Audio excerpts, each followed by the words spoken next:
when we left off, our players had just returned from the arduous journey to the Dark Duchess on the western coast of Icewind Dale, where the ice flows meet the surface.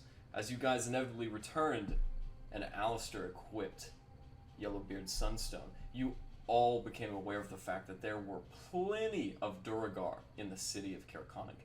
Right now, we are inside of the hook, line, and sinker. When we left off, you were all awkwardly pacing yourselves. As you look around the tavern, there are 3, 4, 5 Duergar in total that seem to be scoping about the place. As you guys look around and you see them, you all inevitably see them each look at each other, speak a few things, though you can't hear anything audibly, and they begin heading up the short staircase that leads to your inn suites. As they do so, what would you guys like to do? I would like to follow them in a very nonchalant manner. Okay, go ahead and roll me a performance check. Okay. It's not going to be a very high DC. After all, they would have no reason to be suspectful of you. Very nice. So as you walk up, you do see the Duergar in front of you, Alistar, kind of look back. The rest of you are aware these Duergar are here, but cannot see them. As they continue heading up the stairs, Alistar, you watch as one goes to each of your rooms. For some reason, they do not enter Rory's room or Glenn's. As they go into your rooms, and you guys see Alistar go up, what would you like to do? I want to follow Alistar. Okay. Yeah, I don't think Alistar told us that there were Duergar. He did. Like, we ended the session. He did. Not only did he tell you guys, he ripped one out of invisibility, crushed its neck, and blew its head off. I'm gonna follow him. I know he said that there are Duergar invisible in the town, but I didn't hear the invisible. Had told us. I don't think he had told us that they were in the tavern. Like, we know that they're in the town, I heard but Duergar he in hadn't. the tavern. He hadn't said that. Alistar, I don't think, had told us that they were also in the tavern with us. So we're downstairs in the main room. That's right, and you guys have just seen Alistar go up the staircase.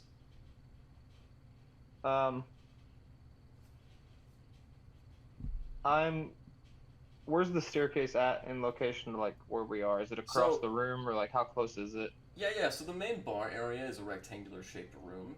The bar, actually, the center stage is right in the middle next to a smaller stage on the east side, and the staircase is actually on the northeastern wall. So when you enter the bar, it's on your left. Okay. So I'm going to, assuming Alistar is going up for a drink, then I'm going to kind of follow Alistar, and as I get to the bar and see that he's not ordering a drink, I get kind of like, oh, like, where's Alistar going, right? Like, would I roll for that? Or no? There would be no reason to roll for it. Unfortunately, unless Alistar So were to communicate that to you in some way. I am curious of Alistar's behavior of not ordering a drink because the guy fucking drinks all the time. Fair enough. You're entitled to do so. As you guys look around, Rory and Glenn are captivated listening to Aglander's tall tales. As he stops for a second, he looks towards you. Would any of you like anything? You look parched.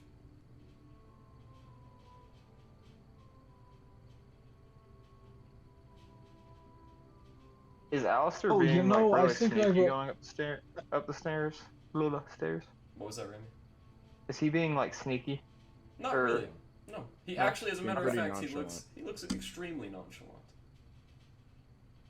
What are you gonna say, Eric? Okay, well then thinking about that, I will also just turn back around and go to the bar then. All right, Eric, what were you gonna say? I say that, yeah, I go to the bar and I get something to drink. And anyone else who hasn't sat down or at the bar yet, I'll get drinks for anyone who says they don't want to drink, even though they're not here to speak for them. And if they don't want them, I will drink them myself. As you guys know, go ahead. I was just gonna say that I will join him for a drink, and then I will ask him to play a song, maybe.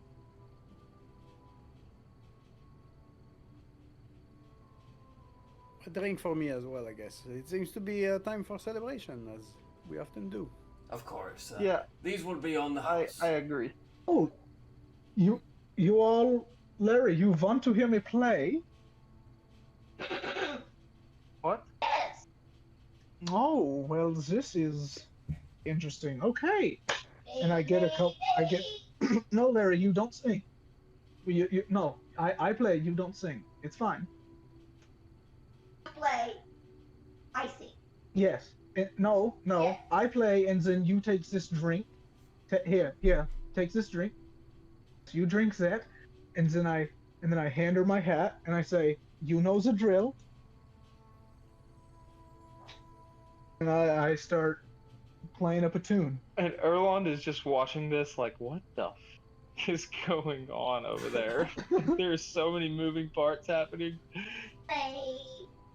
Erland's just gonna grab a glass of mead, and I guess now Rez has his attention. He's kind of curious. He wants to stay around for Rez, I guess. All right. Alistar is gonna look down at his companions and see if he can make eye contact with any of them. Everyone go ahead and roll me a perception check. Rory and Glenn being the most captivated and coincidentally the most drunk amongst the party. Stats aren't Wow. Wow. So we right suck. here, We don't see. right here, I'm gonna use my DM inspiration for a reroll. Okay. Yeah, go ahead. We'll just we'll allow the third roll. All right, and with that, Erland, you no longer have DM's inspiration, and you do make eye contact with Alistar. Alistar, as you wiggle your eyebrows in a convincing manner, Erland, you think that something may have piqued his interest. I'm gonna tap my nose, and I'm going to shift my eyes to the door and back to my friend, and to the door and back to my friend, trying to signal like, guard Oh my the door. God, Duergar. You have negative DM's inspiration, Rez. No. As you guys sit around, and you know, since it's still early in the evening, you have just made it in time for the line. Everyone is drinking a very delectable and effervescent looking orange liquid through their glass tankards. As you guys see this transparent liquid, it's passed around, you guys begin drinking. Erland, what would you like to do? Erland, not really making out the door thing, is going like still suspects something's up because he was first suspicious anyways. So he's gonna follow up the stairs kind of nonchalantly though because of the way Alistar was. He's just gonna be like, we might just be going up to the room to talk.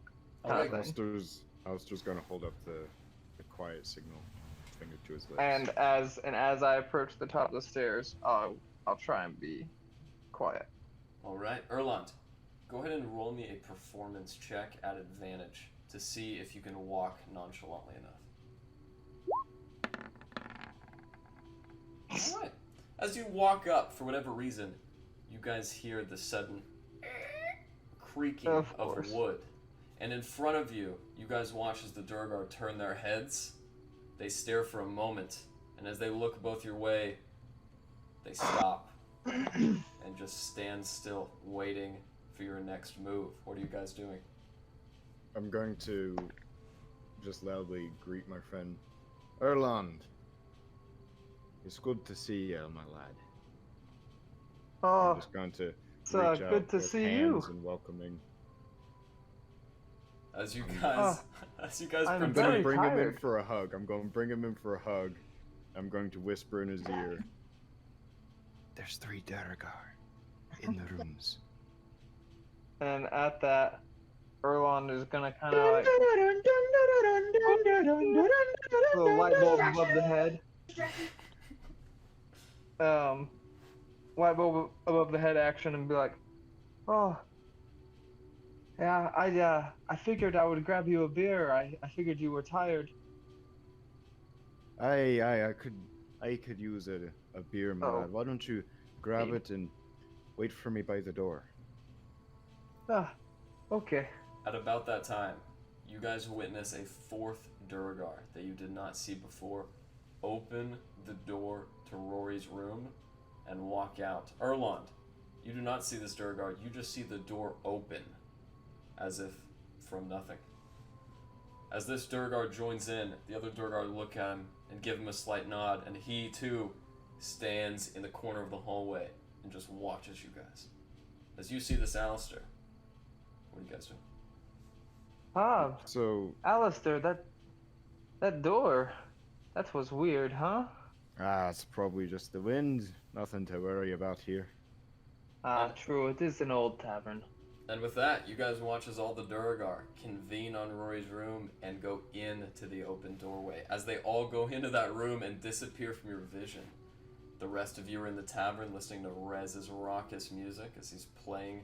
He earns 15 copper pieces and 2 silver pieces from the local tavernry. And the rest of you...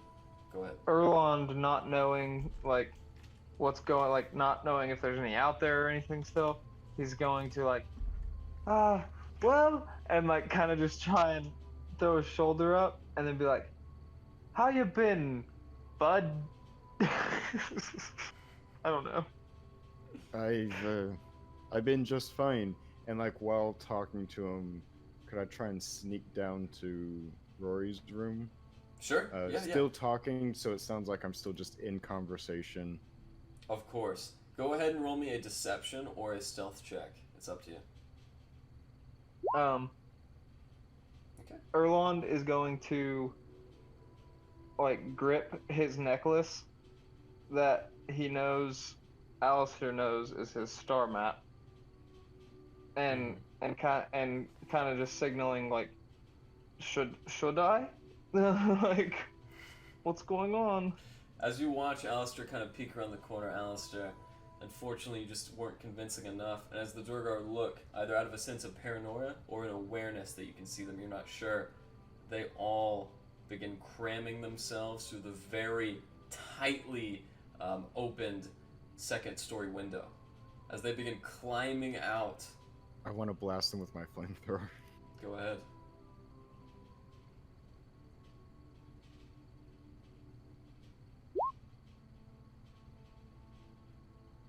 Alright, you hit 2 of them on the way out as their tails are singed and they fall plump in the snow outside. You guys don't know what's going on, but you hear a woman scream and some scurrying.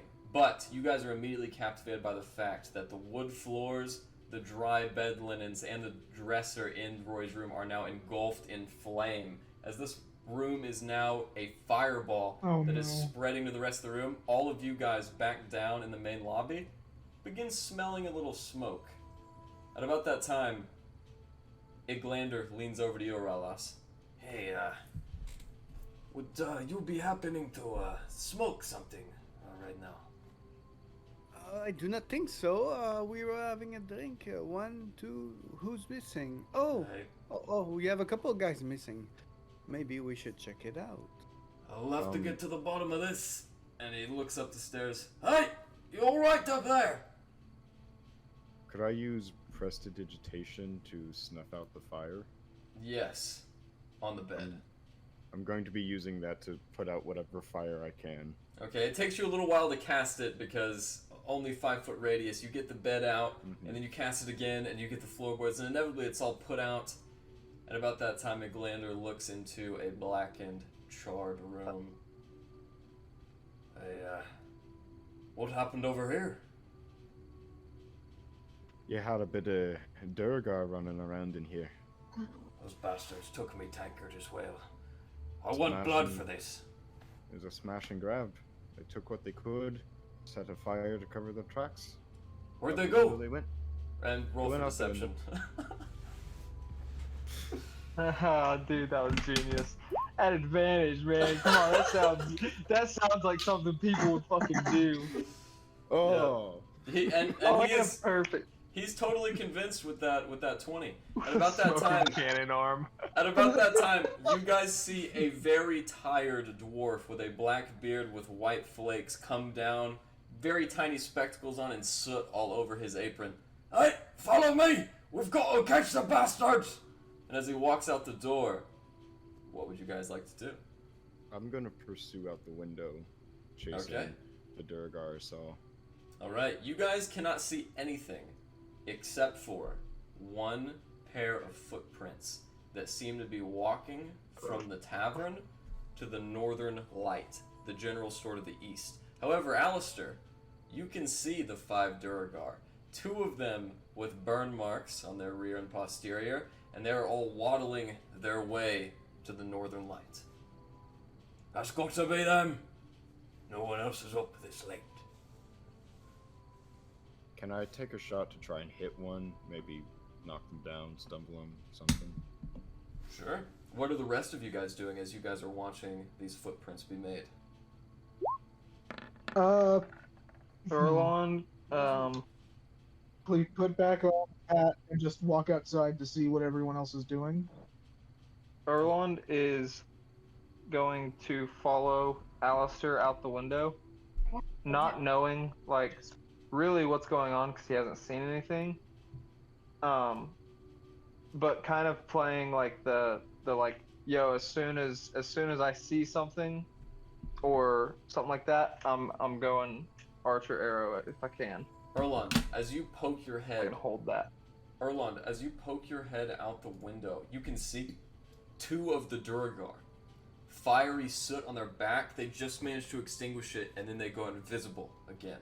But you did see them just in that brief window. Right when you acknowledge their existence, a deafening blunderbuss fires, and the Duergar are just too far away for any of the pellets to make their mark. Erlon is still running. Yeah, Erlon is just gonna go archer form after the blunderbuss shot, and he saw the Duergar, and he's gonna just follow Alistar and chase down as fast as we can, I guess. Alright. Oh, wait a minute. Hold up, I forgot about this. Erlon is gonna run and hop on his mammoth and ride that bitch toward Alistar and scream, "Get on!" So, you do have the mammoth, but the mammoth is currently in the stablery, which is in Frozen Far Expeditions. In the time it would take you to get there and back... I thought we were there. Where are we at? You're at the hook, line, and sinker. Oh, motherfucker. in the tavern. So as you guys watch them go, Erlon and Alistar, you guys go out the window? Right? Yes. Go ahead and make me a dexterity check. Or an acrobatics check. It's up to you. As this is happening, I'll send Orly in the air, and he's got keen sense to get advantage on anything perception for his eyes or his smell. So just to keep a overhead track of those steps. Oralas, as you send Orly up, you can see these footprints being made. As everyone else just sees one trail of footprints, you can see 2. And as a matter of fact, Alistar, the first pair of footprints are leading to a pair of footprints just outside the vicinity of the Northern Lights that are much larger in size.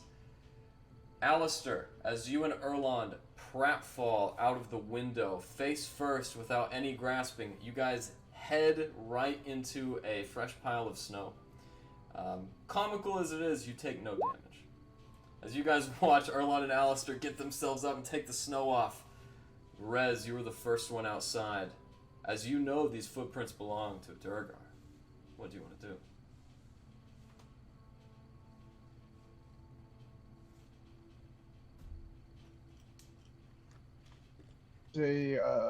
These footprints are from the front door. They lead just outside the window that Alistar and Erlon fell from. However, they are 60 feet from the door now. That's where they convene. Okay. Yeah, I left my notebook with my very nice, handy character handout sheet that I made for myself. Left that at my mom's house, so give me a second while I check the distance on. They're 60 feet away. You don't see them at all. You just see the footprints, and again, the footprints start. You said the footprints are 60 feet away, right? Yeah. The footprints start away from you about 30 feet at the window, and then they convene 60 feet in front of you in an arcing shape. Okay, I'm gonna run forward towards the footprints, maybe 20 feet, and then I'm gonna hurl a fairy fire at where I see the footprints. All right. Trying to hit them and reveal them. Okay. Yeah, and as you do so, I will roll for his charisma. As you guys see this cone, really a cube shape of light, flicker into existence, it is enough to catch. 1 gold. All right. Unfortunately, you guys do see the hind end of a Duergar appear for a second, but he succeeds the save, and as soon as you saw him, he turns invisible once again. As he makes it on, do you guys want to follow? I think I have a good name. You're muted. As he continues forth, would you guys like to follow the footsteps? Okay. I'm following. Did the fairy fire catch any of them? Nope. And as you guys do so, go ahead. Erland is going to cast Speak with Animals on himself and call Tiger and the Mammoth in the direction that we are running. Tiger scampers out of the bar very quickly. And about this time, you guys can see he's been growing quite fast. He's about head height with Larry if he was standing on his hind legs. And he jumps on your back. And about that time, you do hear another distant voice. The sound of the mammoth. However, he's a little bit far away. It's going to take him some time to catch up with you. Inevitably, you guys continue forth. And as you follow these footsteps that make it by the northern light, a very familiar figure approaches you. In a dim light before you, you see the white dragonborn. Oh yes, just the people I was looking for. Tell me, any progress on our burglary situation? We're chasing them now. Out of the way. Tag along. All right, if you insist. He joins you guys, catching up in the rank, and about that time, as you guys cross the northern light, which no longer has its lantern, you find these footprints. As they march back behind the northern lights, you see them, as you saw earlier, Oralas, join with another pair of much larger footprints. Even in your superior night vision, Alistar, you can only see the footprints. There's some bigger creatures with them. Be careful. Oh yes. I wonder if that Goliath friend of yours had anything to do with this. Why would they? Well, the footprints are just so enormous. I mean, I couldn't have left them. How big is a Duergar's feet? Do we need to roll history? What is check? A Duergar is a dwarf, so actually their feet are quite stout and larger than average. However, these footprints are extremely enormous. If you guys want to go ahead and roll me an investigation check or a history check, you can kind of get an idea of what they might belong to.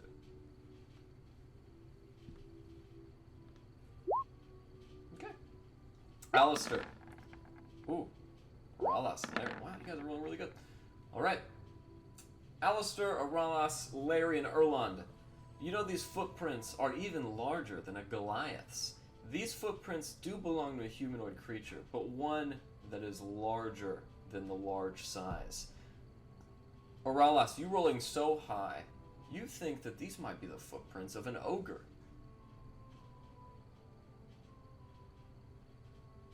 I think it could be an ogre. Oh, For sure, I know they're bigger than goblins. That's certain. my. For once, this is not goblins. Ogres tend to keep to the mountains. This is very troubling. Let us press on. And Trovus takes up the lead. As he walks forward, I need a marching order. Who's going I'll first? be right behind him. All right, Trovus, Alistar. Who's I'm going right after? behind Alistair in my archer form. Sounds great. And I'm switching my cannon over to Forced Ballista. All right. Man, you just got that in the nick of time. Go ahead. I'll hold up the end with Ariel because she's got a high perception. Okay. All right, I good can job. be in the back with Ollie flying ahead to scout. Awesome. Okay. As you guys do this, you see, instead of going to the mountains, where you automatically presume the Duergar Tell them are, I'm switching. you inevitably see the footprints actually turn away from the mountains and go towards the Loch Denishire. As they border the frozen waters of the loch before you, you guys follow, nearing the coast. Inevitably, a small isthmus of that loch pools into the base of the mountain. As it does so, you see the footprints have crossed that icy isthmus and have made it to the other side. As they veer harshly to the right, going around the mountain of Kelvin's Cairn, would you guys like to follow?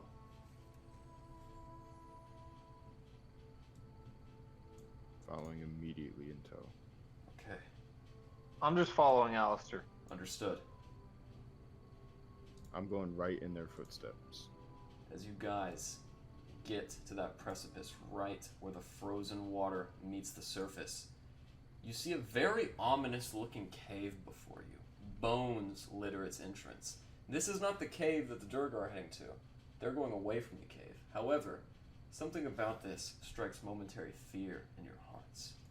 Getting closer, you guys get to the border, right where that ice is, as Trovus slides across and onto the other side. Alistair, you're next. Go ahead and make me a dexterity or acrobatics check. So I had to switch to my laptop, so I won't be able to use my camera because my phone was just fucking up way too bad. Understood. In that case, I will take just a second to fix the webcams. Alistair, as you go out onto the surface of the water, you've rolled high enough not to fall in, but you do slip. And as you fall to the ground prone, it takes yourself a little bit to get up. At about that time, you guys hear movement from the area of the cave. Snow rustling. Master Trovus looks up. Oh, that can't be good. Hurry! Erland, you said you were next, correct? I am. Alright, Erland, go ahead with your acrobatics or dexterity check. Alright, unfortunately, Erland, you too have fallen prone onto the icy path. Not broken through, it's very solid ice, but you guys are slipping and sliding, trying to get some purchase on this slick surface. Alright. Oh, okay, Urlas. Okay. Orlas, You and your rolls tonight. Orlas, you walk by as if on concrete. You make it by effortlessly, and Trovus, the speaker of Caer Konig, nods in approval. Well done, lad. Okay. You gotta bend the knee. That's all. This dude rolled a 20 and then a 19. He's something else, man. Alright, Larry. As you hobble across, your center of gravity is low enough to just barely carry over, and you do not slip and fall. I All scurry right. across like the rat I am. A beautiful rodent at that.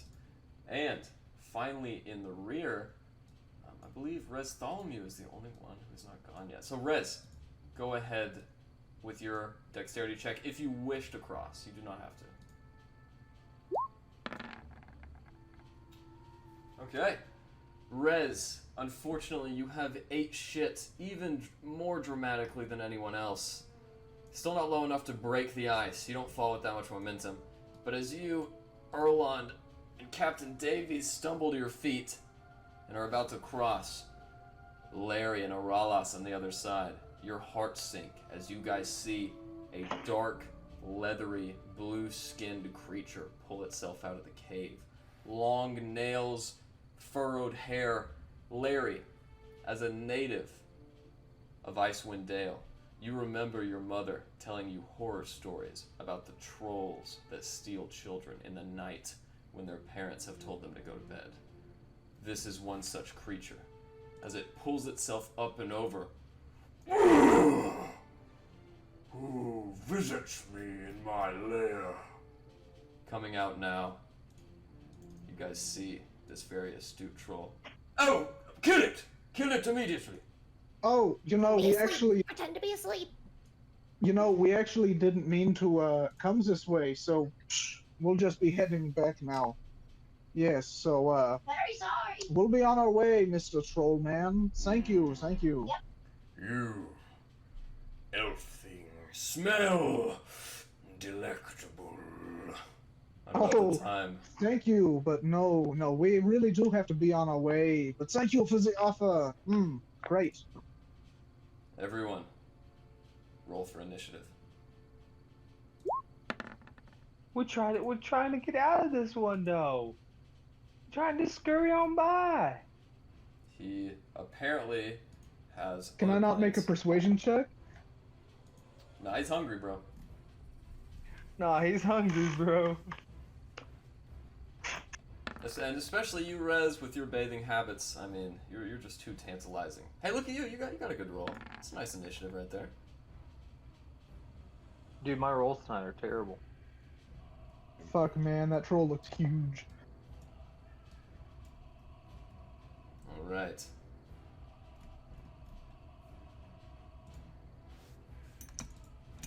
And are we sure that the Duergar track led here, or did we just assume it and could be wrong? Oh, you guys are absolutely sure. Do you guys see that little purple kind of flaking in the snow? Those are the tracks. Okay. All Hey, I right. meant to have Ariel with me. Oh yeah, my bad. Clear out. Yeah, I had a lot of tokens here. I got you. All right. Ariel. So is this the time where the mammoth just comes barging through and fucking nails the troll, and we all hop on? Oh, there you go. Yeah. You already got Ariel. Yeah, the mammoth is present because you did call for him. So since he's lagging a little bit behind, he's gonna be right about here on the screen. There we go. All right, she's coming up from the rear. At the first start, Rez, you get your turn. You guys have already stood up, so you have your full movement. What would you like to do? Fuck. Fuck, man. Oh, and you would be at full health too. We didn't get a long rest, did we? Yeah, you guys slept twice on the road after the Goliath fight. Right, okay. Great. I'll update that. I'll update that in a second. Take your time. So, how far away am I from this troll? The grid is accurate. You appear to be just about 30 feet away from him.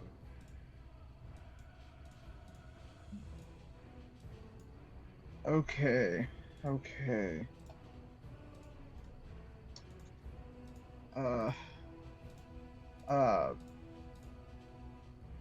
Fuck, I can't think of a troll pun. I'm on the spot.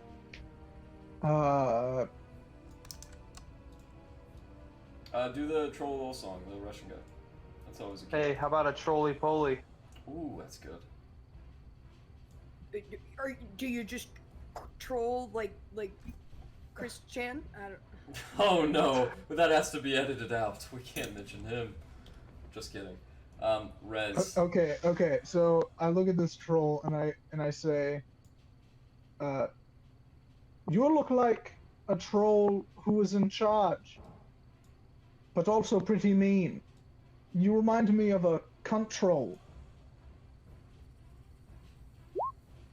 A cunt troll. I like Because that. they're in control.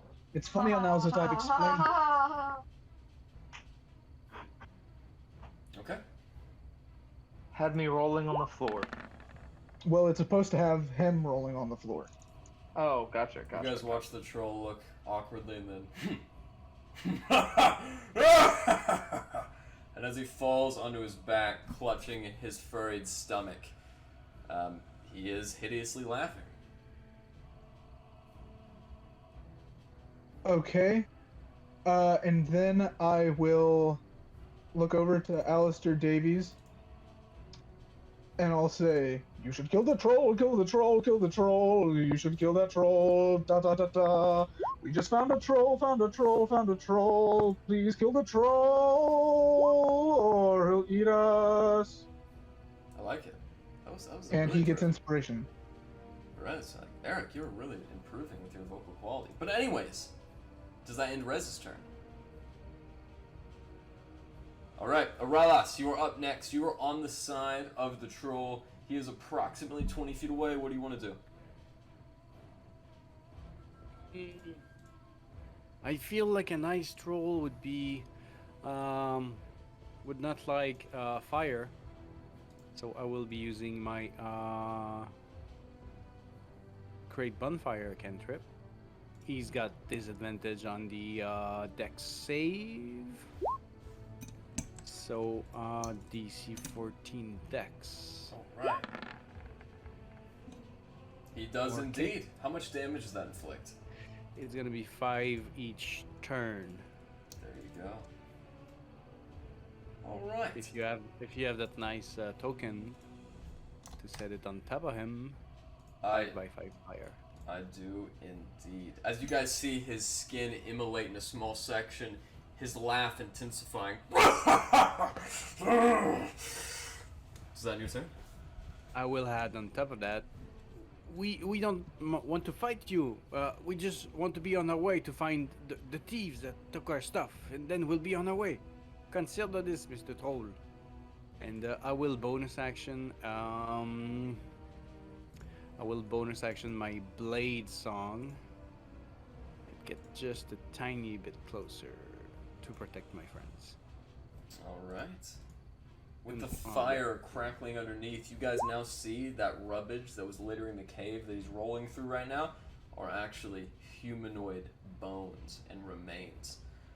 Does that end your turn? Yeah.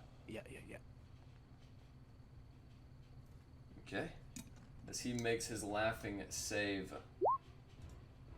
Thank you for reminding us, Rez. He does succeed, and as he slowly gains his composure, Larry, what would you like to do? Well, I believe I'm going to throw my hammer as per usual.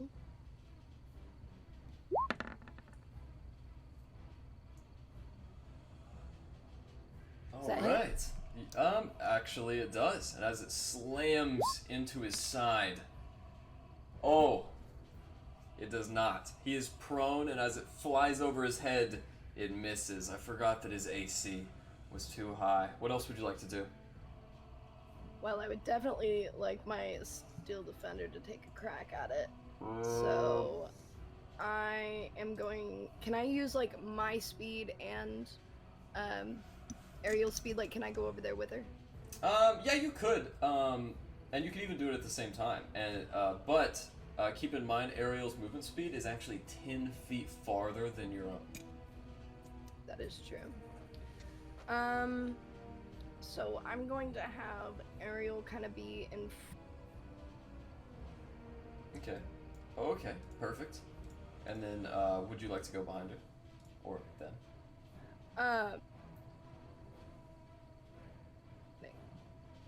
Oh, there you go.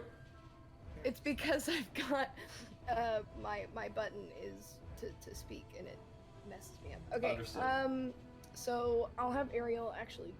Where should I have? No, I didn't mean to. Well, okay. I guess it worked. She'll need to be a little bit closer. Yeah, there you go. I got you.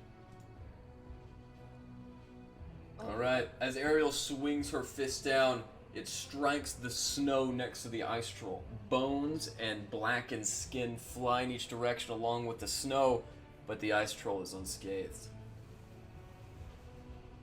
All right, that ends my turn. All right, Alistair, what do you want to do?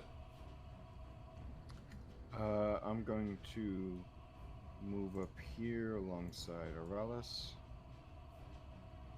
And then I'm going to use my action to switch my cannon back to the flamethrower. Okay. And then I'm going to use the flamethrower on him. Okay. Amazing. How large is the cone? So it is a 15-foot cone. It goes 15 feet, and it horizontal 5 feet. Okay. So it's 5 feet wide, 15 feet long. Well, it grows wider, right? Because it's a cone. So at the end of it, it's actually 15 feet wide, right? Like all cones? Probably. Yeah. I'm not reading anything that specifically says what it is. Well, if yeah, it's that's coming fine. out of his arm, it might cone into 5 feet. Here, I got you guys. Don't worry. This is what cones look like. D&D. In the chat there, that's what a cone looks like. So if the origin is only 5 feet, I'll say it's 10 feet out. I'll say Ariel can make it unscathed. All right. He fails as 14 damage consumes in. The troll, from a crouching position, looks up. Perhaps you will suffice. Does that end your turn? Cook the flesh right off your bones, you big hairy bastard. And I shall pluck yours from your own. As he comes out, landing here, does he have to make another saving throw from the fire? Oralas. Oh, yeah. When he moves into the space for the first time or ends its turn there. So no. Okay.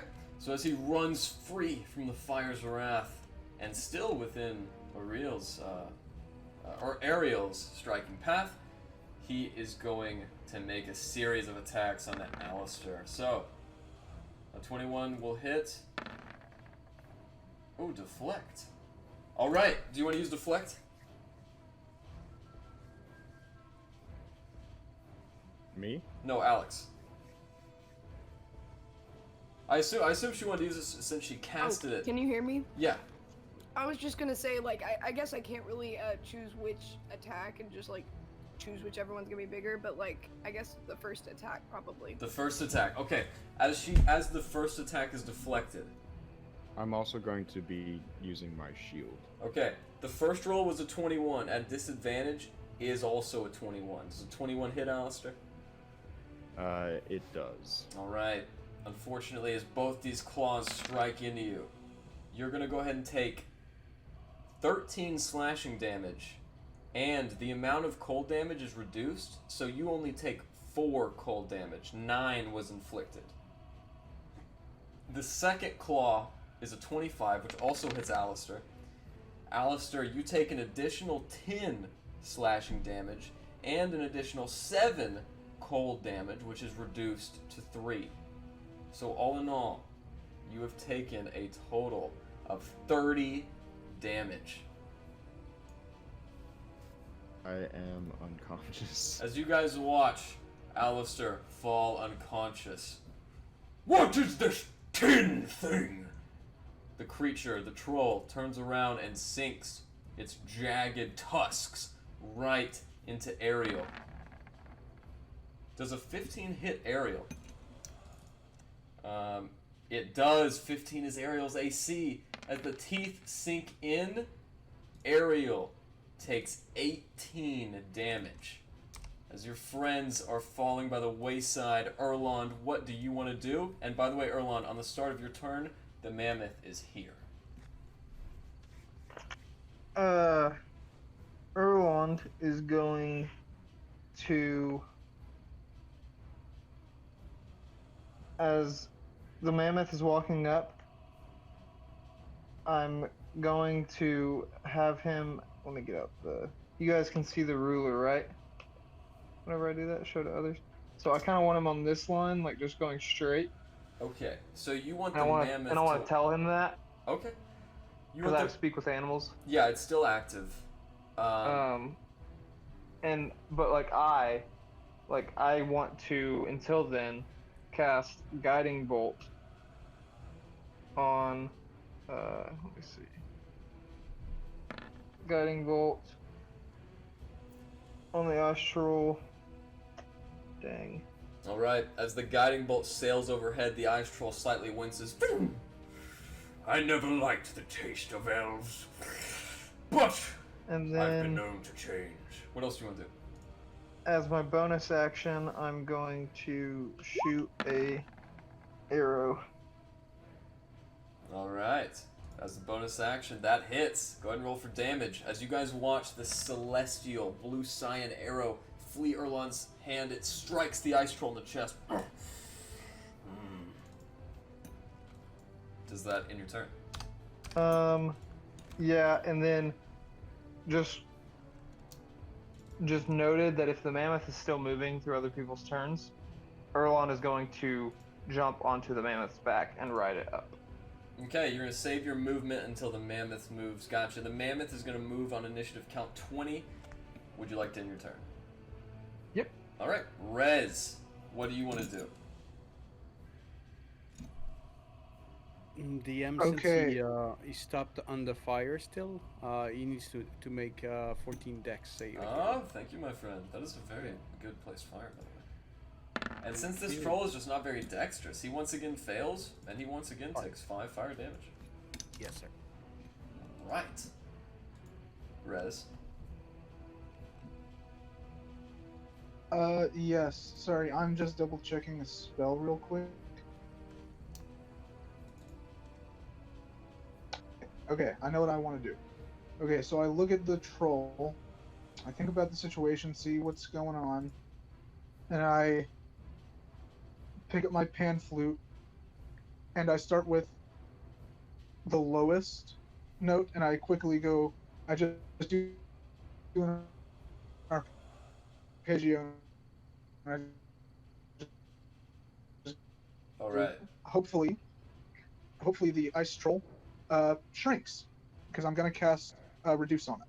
Alright, as you guys hear, woo, and a small arpeggio from the flute, you guys automatically see the ice troll begin to wince as he reduces in size. What saving throws do you need to roll? It is a constitution. Thank you. He's pretty constitute. Unfortunately, as you guys see him reduce, he... and the spell has no effect. If that's the case, then I will spend a bardic inspiration and pull out a classic, an oldie but a goodie, and just say, bitch.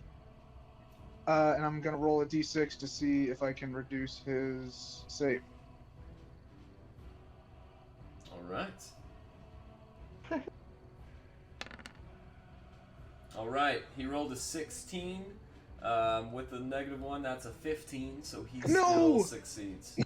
Oh, damn! Damn! Unfortunate. Okay, fuck, if that's the case, shit. Okay, well, fuck. Okay, I'm just gonna move and then that'll be my turn. Alright, where are you moving to?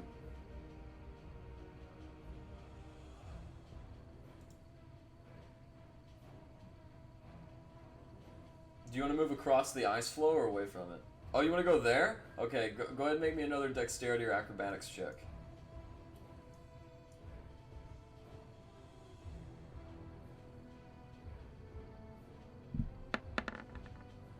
Alright, natural 1. As you guys watch Rez try to mangle across the ice, he gets to right here before the ice cracks beneath and his feet fall in. Rez, you are waist high in frigid, cold water that is pooling in your trousers and your boots. Okay, sounds about right. As you are now... Oh, go ahead. Can I use the last 10 feet of my movement then to try to get out of this? Or would that be an action? Unfortunately, you would need to use at least half your movement to get out of a prone state, which you not currently have. With that, and you are in fact prone, Aralas, what would you like to do? That was a great turn for me, by the way. Beautiful round. Almost amazing. Okay, I think I want to protect Rez from his bad position against a crazy troll. So I'll get here, and I will actually come here to have advantage. And I will say, hey, you, big, slow blue retard. How do you call a troll that's cut by a weapon? A red troll. And I'm gonna slice him with a booming blade. Okay. With the Truth's Bane. So, gotta get an attack in. Truth's Bane, main-handed. Does that hit? 15. Yes, well, man, you have advantage. You have flanking advantage, but a 15 just doesn't hit. Oh, I have a Venecrissy. Hold on. Oh, that's right. I'm rusty. Nope, that would be an 11 for the other one. So that's a miss. It is indeed, unfortunately. And as he looks down, he says, I wouldn't know what they call it. is that your turn? I'm afraid so. I think it's gonna be a crazy one. I'll fuck. I can't trip. Yeah, okay. I'll use my extra hand to summon the Shadow Blade as my bonus action. All right. If that ends your turn. That will stop the fire. Understood. Larry, as it is now your turn, I would like to inform you that Ariel is more injured than you have ever seen her before. Steam is flying out of their gaskets, bolts are flying loose, and Ariel's headlights are flickering. What would you like to do?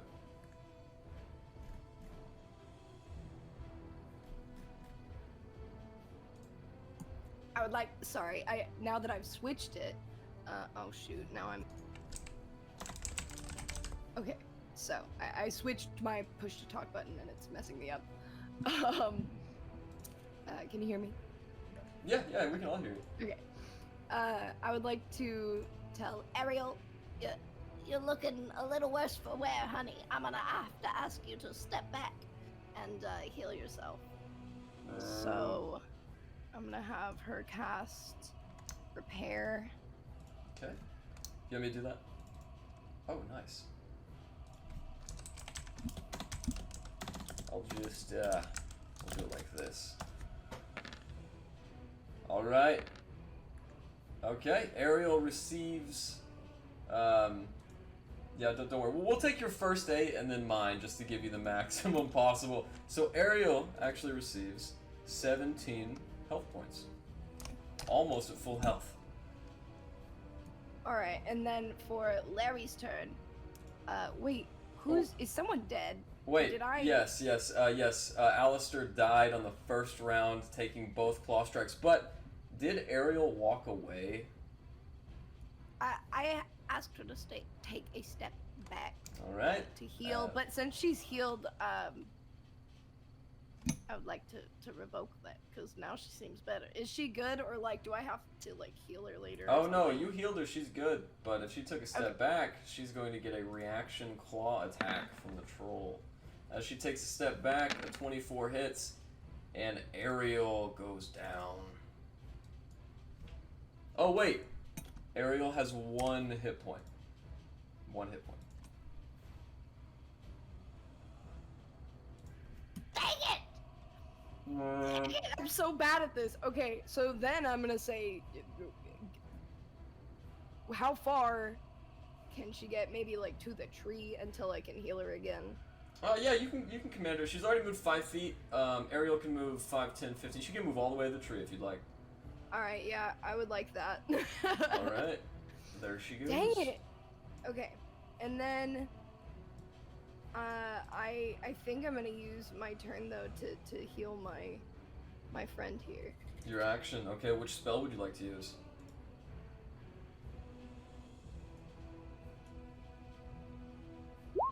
Cure Wounds. Alright. Are you casting that at a first level? Yeah. Alright.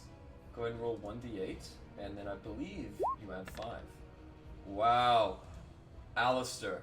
Oh, wait a minute. I do not. Unfortunately, Alistar does not receive any hit points. Yep. He is an undead creature. Failed to inform me. As that ends, I guess that ends your turn. Wait, should I move closer or does it? You can move closer, but it won't affect anything. Alright, well then, we're good. Okay. Oh, I do have a healing potion. Oh. We knew that Alistar was undead and that Cure Wounds didn't do anything to him. We found that out last session. Yeah. Lori pointed that out last session, and then we tried healing him and it didn't work, so Larry would have known that. Would she? Larry, go ahead and make me an intelligence check. She's cross-eyed, so we never know. She's pretty smart, though.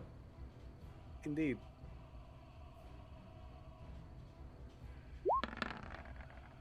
Alright, yeah, Larry would know that, sure. Give yourself back the spell. And keep in mind, too, guys, I'm giving her 2 huge benefits of the doubt. 1 is that she would remember, and 2, that she knows the effects of Cure Wounds. But that's okay. Would you like to use your healing potion?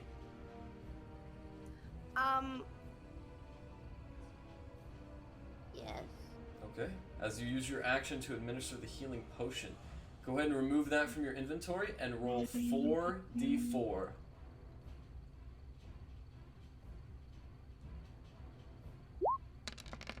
Alright, with that, and we're going to add another 4 onto that because it's 44 plus 4. Alistar, breath fills your lungs, and you return to life with 12 hit points.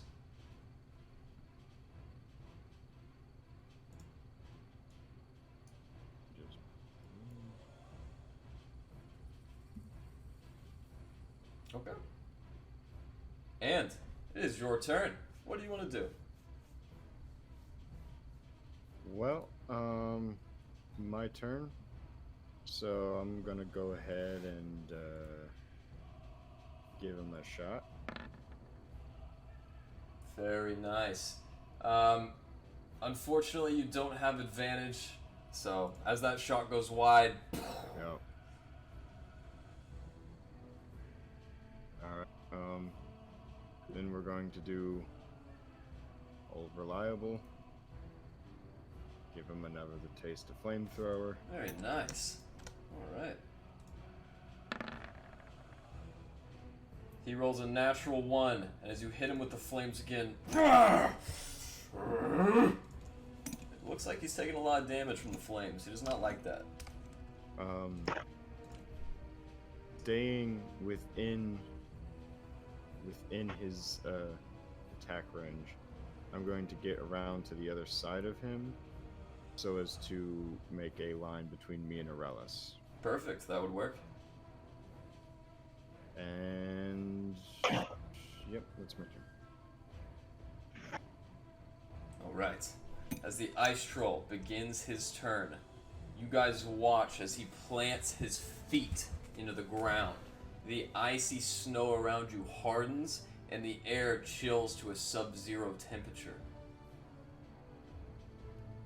I need Aurelis, Larry, and Alistar to roll me a Constitution saving throw. Can I ask a question real quick? Go ahead. Will we be taking damage such as cold damage? You may. You may. Then I would like to use my reaction to do Absorb Elements. Okay, I didn't know you could cast that as a reaction. Very good. Yeah, it's one reaction. I shall do the same, probably. And I'm targeting cold damage. Okay, can you, let's see here. So, yeah, I think you have to pick what damage it is. You do, but it said triggering damage type a 1. Why would it roll a 1? I don't know. Yeah, you might have that queued as an attacking spell. Either way, let me read this.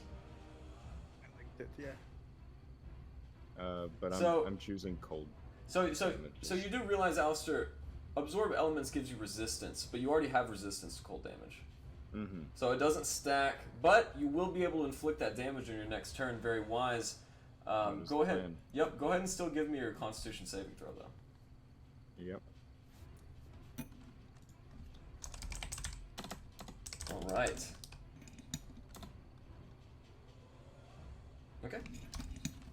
Alistar, and Aralas, you guys take 9 points of cold damage, reduced to 4 since you are both now resistant. Larry, you don't take any with your natural 20. And once again, the Ice Troll. Let's see how many I can take. And he is going to claw at you, Alistar. That's 25. Can't even put that. That's alright. Alistar, you take 13 slashing damage and some cold damage they're resistant to. Damn it, I can't do shield. That's right. You will go unconscious. As he turns around once again, he is going to strike you, Aralas. A 26 definitely hits Aralas. It does. And Aralas, you take 14 slashing damage and 9 cold damage. Down. Alright. And then, looking back up at Larry. Larry, does a 17 hit? Indeed. Larry, you take 18 points of damage. That's 10 piercing and 8 cold damage as he sinks his teeth into your arm. Erland, as I didn't state before, the mammoth is going to cross and you are going to be able to command it again. As the mammoth gets to right here, the mammoth is going to roll a dexterity check. And the mammoth succeeds. As the mammoth crawls over, it is going to run into the ice troll. The mammoth with me on top, right? Yes. The mammoth and the ice troll are eye level. And as the mammoth collides in, his goring blow strikes. And the ice troll takes 22 piercing damage as he is impaled by the tusks. As he takes Call him Elon Tusk, baby! That was good. I like that. What do you want to do? So now it's my turn? Yeah. Okay. Well, after impaling him and having him basically, like, up in the trunk area, I am going to, once again, dual attack with Guiding Bolt and Archer. Wow. That's a natural 20. And Archer hits too. Roll for damage on both. As you guys watch, Erlon in quick succession releases the arrow and the bolt. Both make their mark and huge wounds open up in this troll. Purplish blue blood begins to fill out. And Larry, since you are the only artificer currently alive, go ahead and roll me an intelligence or arcana check. It's up to you. Alright. Larry, you know that troll blood is extremely luxurious and costly. However, the only thing that's more expensive than troll blood is a troll's heart, especially an ice troll. As you've done that damage, Erland, you still have your movement. What do you want to do? For my movement, I'd like to stay on the mammoth. But I would love to. Is my speak with animals still active? Yeah. Okay, so I would love to just like have this mammoth walk all over the ice troll. Just be like, hey, can we just keep stomping right here, please? All right, he's gonna move on initiative count 20, whenever that's time. But for now, is your turn over? It is. Rez, on the beginning of your turn, the ice troll looks at you. Blood filling up his mouth. He is on the last link of death, and he stumbles slowly in your direction. Rez, you are waist high in this water. What do you want to do? I'm gonna look at this troll,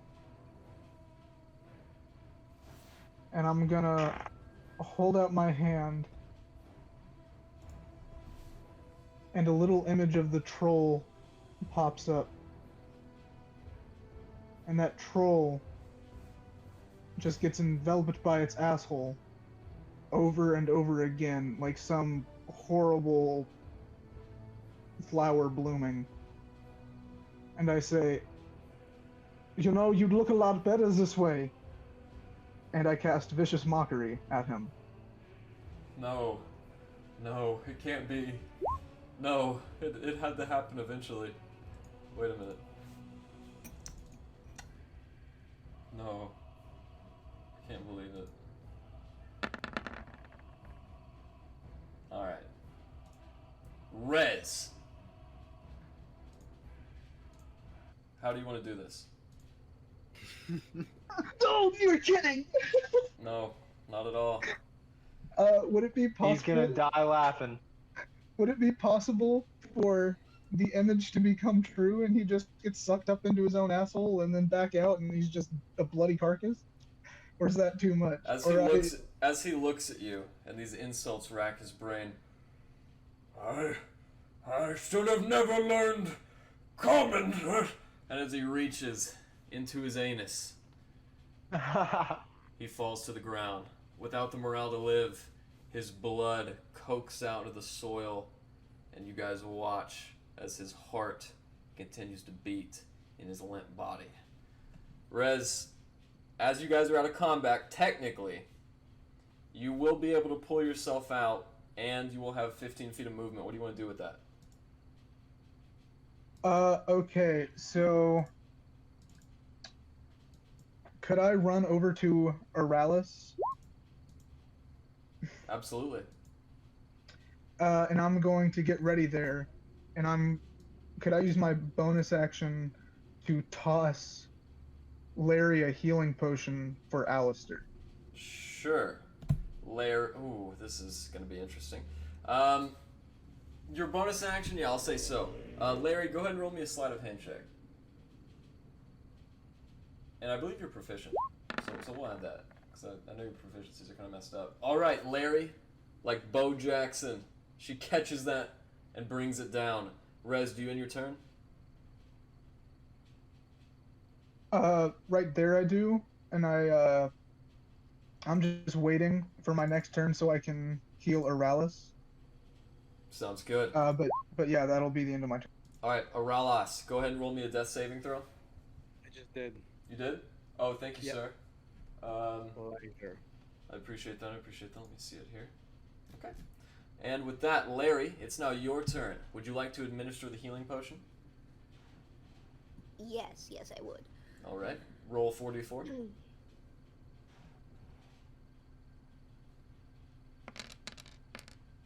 All right. And with that, Alistar, with the second dose, you are up with 17 hit points. And then I would like to take the 2 empty healing potion jars. I would like to fill one up with blood and one up with the heart of the carcass in front of us. Okay, you fill up the empty vial with the blood. However, this creature is laying on its front, and as you've used your action to heal Alistar and walked over with your bonus action to fill the blood, that's going to end your turn, unless you'd like to move. I think that'll be good. That'll be all. All right, Alistar, what would you like to do on your turn? So it's laying face down on the ground, right? Yes. I'd like to climb on his back, and then with my sword just start sawing his head off. Okay. All right. Go ahead and make me a nature check. I'll say you can do it, but I just want to see how succinctly you managed to do this. Okay.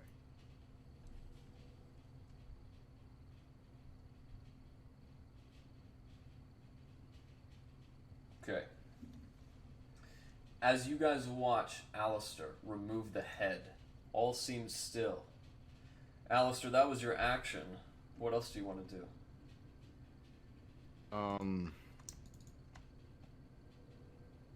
Jeez.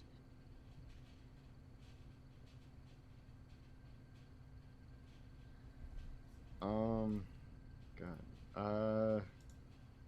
There's not really anything else I want to do with a bonus action, so I guess I'm just gonna pop down in front of it, sort of. All right. Where its head used to be, and that'll be my turn. As you guys sit in the stillness of battle, Oralas still in the ground, a moment of brevity sweeps over, and then the eyes of the decapitated head open. Fools! And the ice troll stands to its feet with its regenerative ability even while decapitated. It stands upright, and as it looks over the lot of you, it is going to make its attacks. The headless corpse stands up while the head in Alistar's hand laughs.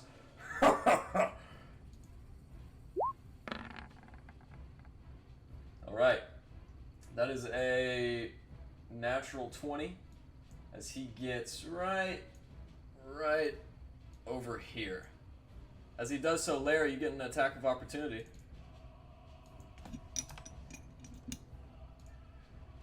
If you would like to use it. Oh yes, sorry. Alright. Larry, you miss, and as he runs over to Rez. I told you I'd have my meal! Oh. Wow, this is so much damage it won't even roll. Okay. Did you say it was so much damage it won't even roll it? Yeah. This might not be good, bro. And it was a crit, you said? Indeed. Yeah, I'm about to go down, y'all. Alright. What the hell? Alright. Rez, you take... Whew. Take a grand total of 25... Oh. Rez, you take 25 slashing damage and 8 cold damage. Alright. As Rez falls down after one hit, the ice troll turns back around. Give me that! As he reaches his hands out, he tries to smash his own head and take it out of your hands. Alistar, go ahead and roll me a strength check if you'd like to contest it. Oh yeah. Alright. The ice troll, with great ease, snatches the head from your hands, Alistar, puts it on his own neck, and runs deep into the cave. As he gets to here, I need an opportunity attack from Alistar, if you'd like to. Absolutely. Alright. What about the mammoth? That hits. Does the mammoth get one? Unfortunately not. Alright. As he enters, taking his damage, unscathed, the ice troll disappears back into the cave from which he came. As you guys look across the battlefield before you, Erland, it is your turn. And there is no sign of the ice troll or his head.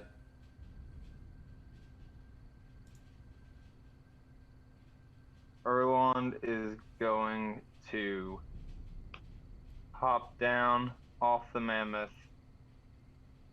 cast Cure Wounds on Rez, and then cast Healing Word on Erlos. Alright. Well done. As they are both healed. That will be my movement. Or my turn. As you watch both of your friends appear to life before you, Rez, you are still in one piece and without any bite marks. Oh, Scheiße. Where did it go? Where did it go? I thought we had it's killed gone. Don't worry, it's gone. I thought we did too, but it's back in the cave now. It's retreated. I'd like to go mend Ariel. Alright. Would you like her to, or would you like to cast the mending spell? Can I just, like, take her? You can, however, that will take a short rest. It would. It would. Could we all use that, or is everyone healed? Other than Everyone could use it, including the troll. Are we out of combat? Yeah. I'm gonna come over here to the opening of the cave and look in. Can I see him?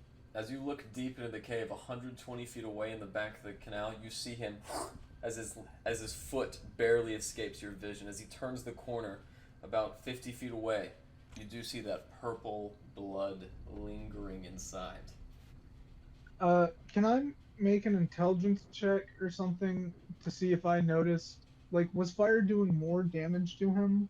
Or did that seem to have a superior effect on him? I will just tell you, he seemed to not enjoy being put on fire, but it did not necessarily do more damage either.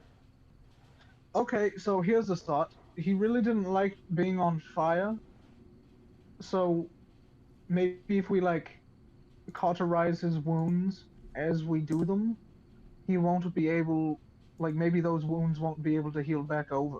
You know what I mean? It would make a lot of sense. Also, GM, would I know if chill touch would prevent his healing? Go ahead and make me...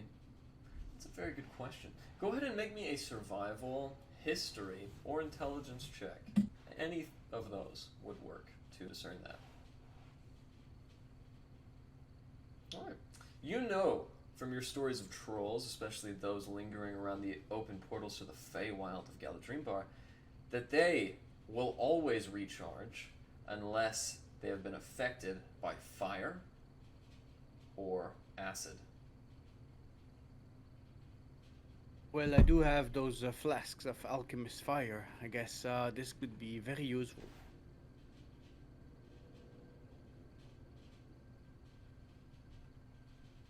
As you guys sit there in the cold, dim light. Okay, You never know who you're gonna run into on. So are we going to take a short rest? So, it's up to you guys if you'd like to, but keep in mind, oh no, wait! Ariel can use repair 3 times a day. So go ahead and roll 2d8 plus 2, Alex.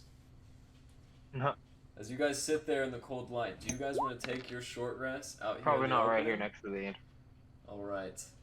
As the mammoth looks down at you, you know, I really think I could have killed him if I had another shot. I think we should just go in the cave and do it. Does the mammoth fit in the cave, though? The mammoth would not fit in the cave. You know, Alistar, that is probably the worst idea I've ever heard. We definitely should take a rest. You went down twice. I went down. Oralis went down. We are very hurt, and I think we should all take advantage of, you know, my musical knowledge and arcane knowledge of music. And letting the troll rest? That beastie's also Yes, hurt. We let it rest. We might not make it. Now is the only chance I think we have. He's a big bad boy. Well, if any of us die, I'm just saying I told you so. A So short fine, rest let's isn't go going in. to put us back at our peak, and we were taken down at our peak. He is weak. Now's our chance. Flame I know, but who throw took into him? the tunnel. Into the Alistair's tunnel. going He has in the nowhere to tunnel. go. He has nowhere else to go. Alistair's stepping into the tunnel and sealing his fate. Alright, Fuck it. Alistair, as you look around, it is a very wide room that exits in a much narrower channel. As you get there, you can see the purplish blue blood lingering into the back, and you also hear another thing.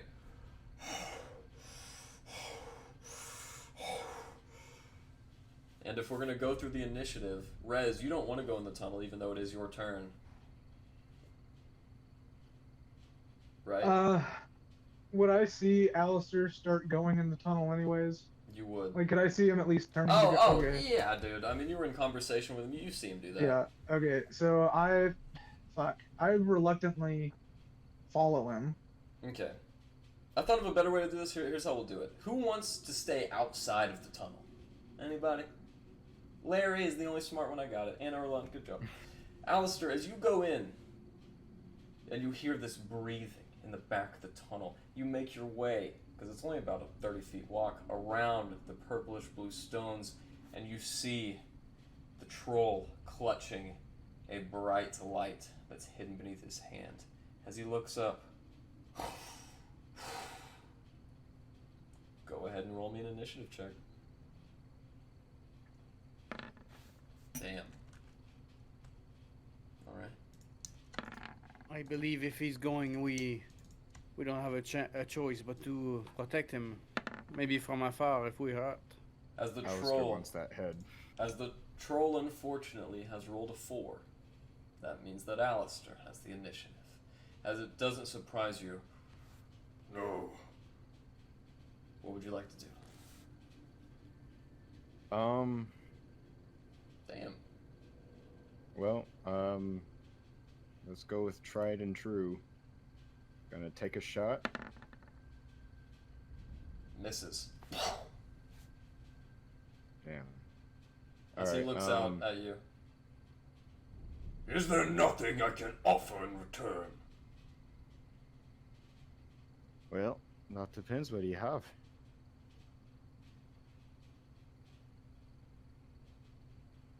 I've lived here for 200 years. I can answer any question you might have. Right. Listen, I've been talking to Lords of Death and fucking bird ladies. I'm past questions, alright? You killed me twice. I don't really like that, so, yeah, I'm gonna flamethrower him from 15 feet away. Hell yeah. As his body incinerates with flame, you see that inkling light beneath his skin is apparent, and as he dies, smoldered in ash consumes his body, until he is nothing more than a skeleton with a very frozen, beating heart. I'm grabbing the heart and the skull. Okay. This troll skull weighs 45 pounds. I'm putting it in my bag of holding. Understood. Can we search this area? Like what was that light thing he was holding? Like what all is in further Yes. inside this layer? I may have not foreshadowed it effectively enough. That glowing light is his frozen heart. As you search the area, you do find something. Inside of the cavern are very rudimentary illustrations of 2 trolls and a much smaller troll next to them. He was a dad, or he was missing his parents. Oh. Not again. Well, Unfortunately, fuck, he attacked us. He wanted to eat me. I don't feel bad about this at all. Unfortunately, as your DM's appeal to sympathy has failed, we will take a bathroom break. 5 minutes. So, as you guys wait outside the cave, inevitably Oralas, Alistar emerge. As they do so, with Rez just tailing behind, Larry and Erland, you guys see, emanating out of the bag of holding is a very dim blue light. I assume that's where you put the heart, Alistar. Yeah. I would know what that is, too. You would indeed. Hey, that's gonna take a lot of metal to repair my beautiful Ariel. You better share that. I didn't send Ariel into the fight.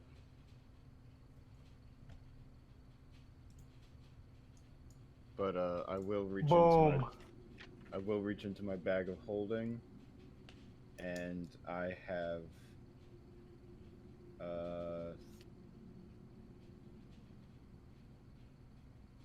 I have 2 sets of armor. I'll take that out, and hopefully Larry can salvage the metal from the armor for repairing Ariel. My belt becomes more of a reality every day. There you are. And can Larry make a bag of holding? Yes. Well, I think all artificers just can. If you choose to have bag of holding as one I of don't- your options, I don't think I did. you have to make a choice. I didn't realize having multiple would be so useful, but you can make them for me, right? You can make them. I'd have it take up a slot of mine. Yeah, you'd have to attune to it, right? It'd or like I take would. up a infusion slot. Okay. So maybe when I level up, I will. There you go. As you guys march away now from the site of your mutual near deaths, you walk eastwardly, following the footsteps. As you guys round the small hillside, and you can now see the entirety of Kelvin's Cairn, the massive mountain before you. A familiar face exits behind that rotten tree to the east. Oh, well, glad to see you're all okay. Yes, we must have gotten separated. I think there was a blizzard or something. Oh no, there was a troll and I think you ran away. Oh, a troll? Well, never mind that now. Shall we press on? Hey, Alistar, what was that in your bag? That'd be the heart of the beastie. Bit of a payback for what you did to me.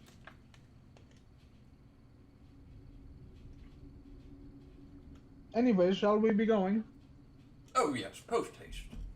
As you all continue now towards Kelvin's cairn, that lock, that isthmus to your east, becomes narrower and narrower. And the level between the surface of the water and the snowy embankment you guys are walking across becomes steeper and steeper. Inevitably, you guys are about 100 feet above this isthmus that flows around the Loch Dineshire and right into the back of the mountain.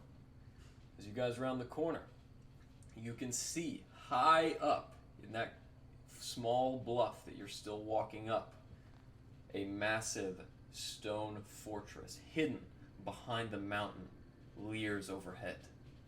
As you guys near it now, you can see this mountain has a massive drawbridge. As the drawbridge is lowered, Alistar, you and only you, see a Duergar making those footprints enter through the wooden portcullis as it closes behind it. As you guys are marching up now to the face of this stone fortress, I need a marching order. Who's going first? Okay, so do we want to with my map out? Okay, who's do we want to assault this castle now, or do we want to go back? Because they know we're following them.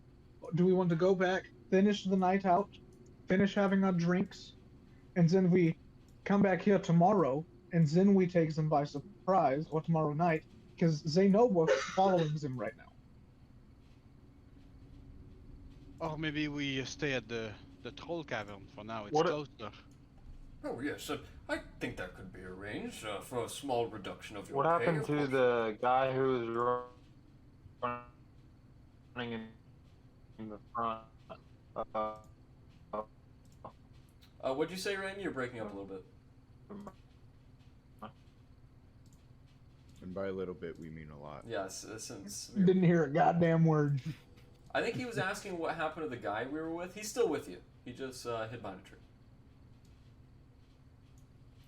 So, with that, you guys can turn around. It is a brisk walk back to the cavern if you'd like to sleep there, or you can return to the town, which is about an hour away. I say we set up camp in the cave. In the I was afraid you'd say that. But then the baby will come back, and what if baby's, a big baby? I think that was the baby. Oh no. So what if mommy and daddy come back? We don't I think stay they're dead. here. We I think they're go dead. elsewhere. And I then think he was we the set up baby, camp. and I think his We parents sleep died. in the trees because it's dangerous. I have no problem with the cold. I can stay wherever you'd like me to, yes. You know what? We'll have this guy be lookout at the front of the cave. Well, the mammoth can plug the tunnel entrance easily. But then There's Right, no that's Duergar good. gonna if pass. anything comes to get Erlond is just going to. elephant dies. Yeah, we don't want the mammoth to die. This guy. Not to say that we don't want you to die, Mr. Speaker. I understand. Yes. No, don't worry about me. I am more than capable on my own. So to the Look, inn then. I think Safety. it would be fine setting up in the cavern. I think the parents died because they're parents and they're older. He was already 200 years old. I think he was the baby and we just slaughtered him and he was the last. Well, you get second watch. I'll take whatever watch you want. Okay, but I'm sleeping at the very back of the cave. Alright. Good call, further from the fire. Erlond is going to meditate with the mammoth. Alright. As you guys walk in, you do see, as you all make camp there, Tiger scurries off your back and begins playing with the small bones and looking at the illustrations. He points to one. And you see the illustration on the wall he's pointing to is a painting of the big. I'm not in the cave. Oh no? No, I thought you said you wanted to get around the fire. I said I was meditating with the mammoth outside. Oh, okay, my mistake. And then I'm gonna I'm gonna meditate and then watch out with the mammoth. Understood. As you do so, eventually night comes, and so does morning. As you guys sleep through it all, you all gain the benefit of a long rest. However, Alistar, in the middle of the night, you are prodded awake shortly after your watch. Through the darkness, you see a gleaming pair of blue eyes. Oh, well, sorry to disturb you. I was wondering if we could have a conversation in private. Well, you already woke me, so Yes, might yes. as well. Well, it's just I couldn't help but notice that your skin is of a pale tincture and your eyes are much familiar to my own. Would you perhaps have ever visited the city of Caer Konig?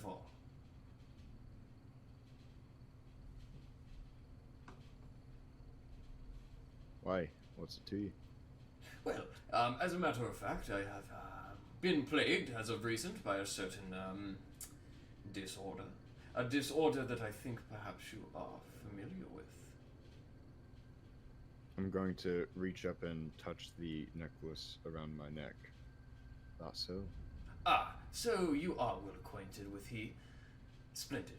In that case, perhaps you understand why our mission is so paramount. You see, these bastard dwarves have stolen my amulet. Hey, they took your amulet. That is so. And although I no longer require it, I think that it is better in my possession than theirs. I can understand that. We'll get you that amulet back. I am glad we see eye to eye.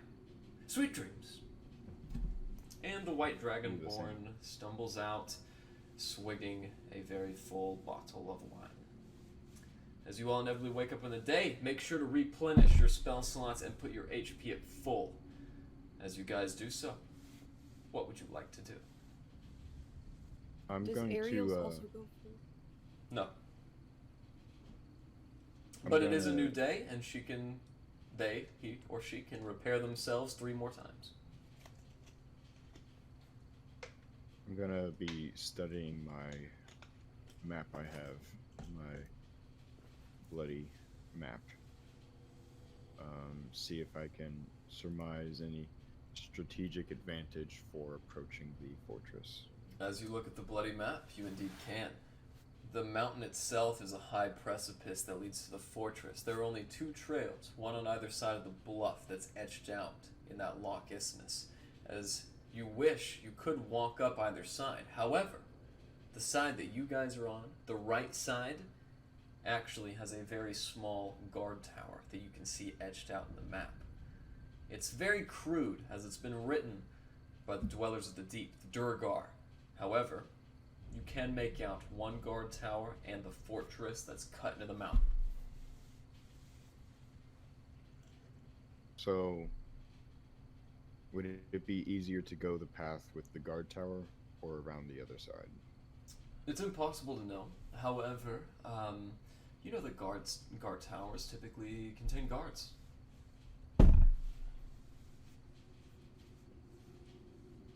Alright, lads and laddies. I know for a fact we got one guard tower up one of the sides of the fortress. Do we feel like we can take a guard tower? It might give us a bit of leverage getting past the fortress. I have an idea.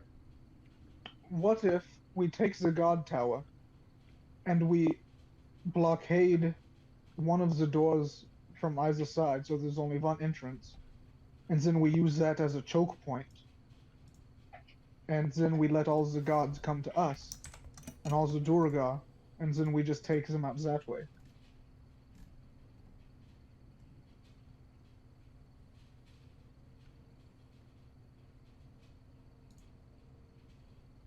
As everyone ignores Rez.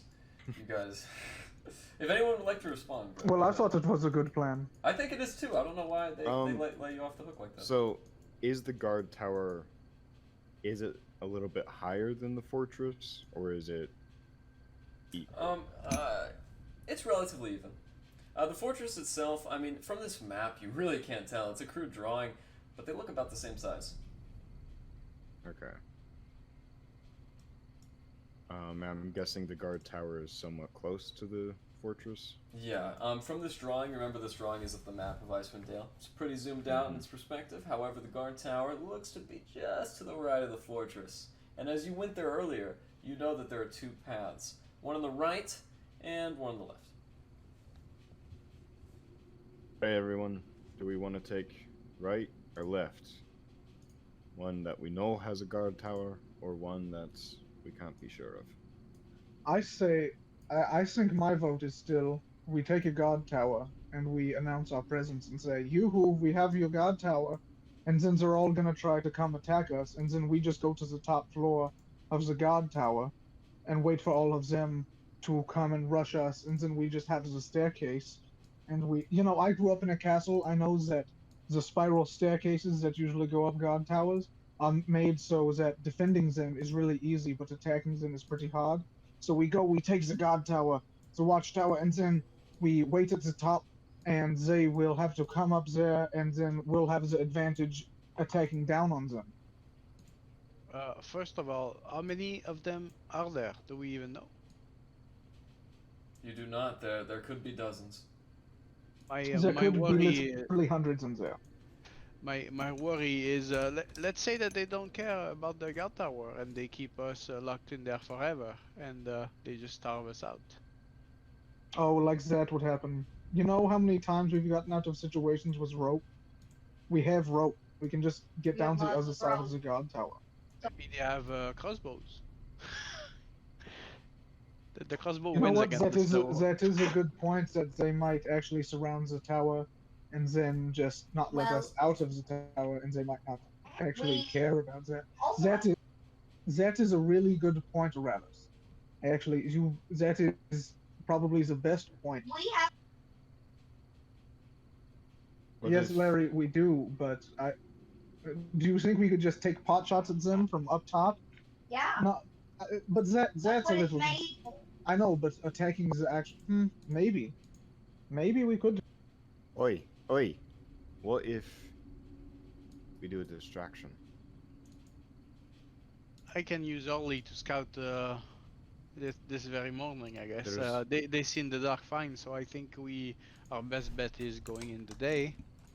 There are two paths. There's two paths. One we know has a guard tower. Here's an idea. I have a nice barrel of gunpowder. I could try and bomb the bottom of the tower, get it knocked down, get their attention over there, while a lot of you scurry up the other side, and I'll try and come rejoin you. I really like that plan, but I definitely think somebody should go with you. It should not be you alone. Perhaps you, Glenn, if you're interested? Unfortunately, Glenn is not currently with you guys. He's at the inn. Alright, Aralis? I'm thinking I could always try to run and get surrounded holding your very nice barrel of powder, and then I could step out of there, and then you shoot the barrel. No offense. Aye, that sounds good to me. No offense to Erland or Larry, or frankly even myself, but I don't think the three of us should necessarily be a team. I think Aralis should go with either me and Larry, or Larry and Erland, or me and Erland, and then the other one of us should go with you. I think knowing their numbers is the first information we need. Yes. So actually, I think, Aralis, you should use Orly. Can't you like look through his eyes or some shit? Some cool shit like that?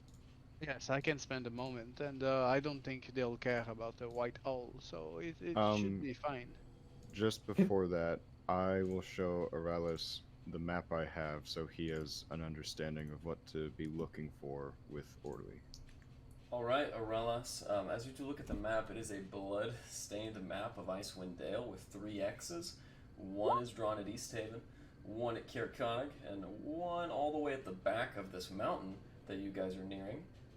You know that it's pretty much like a big fissure. Imagine a big V cut in the back of this mountain, and you guys can go up either side. However, this side over here, the right side, has a guard tower. I'm thinking maybe they can see us from there, and then that falls the surprise we can do. But I would like to scout with Ollie just to get a little bit more information. Alright, as you sweep by, you see the portcullis open a couple times.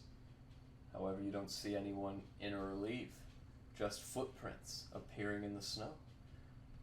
How do they not hit each other, being invisible and walking around? They must have bloody noses all the time. The Duergar camps are littered with stumped toes. Rez is going to like wave his hand in front of Aralis's face, just like, can he see what's going on in front of him while he's doing this? I don't think you can. I think I can hear and feel if you were to touch me.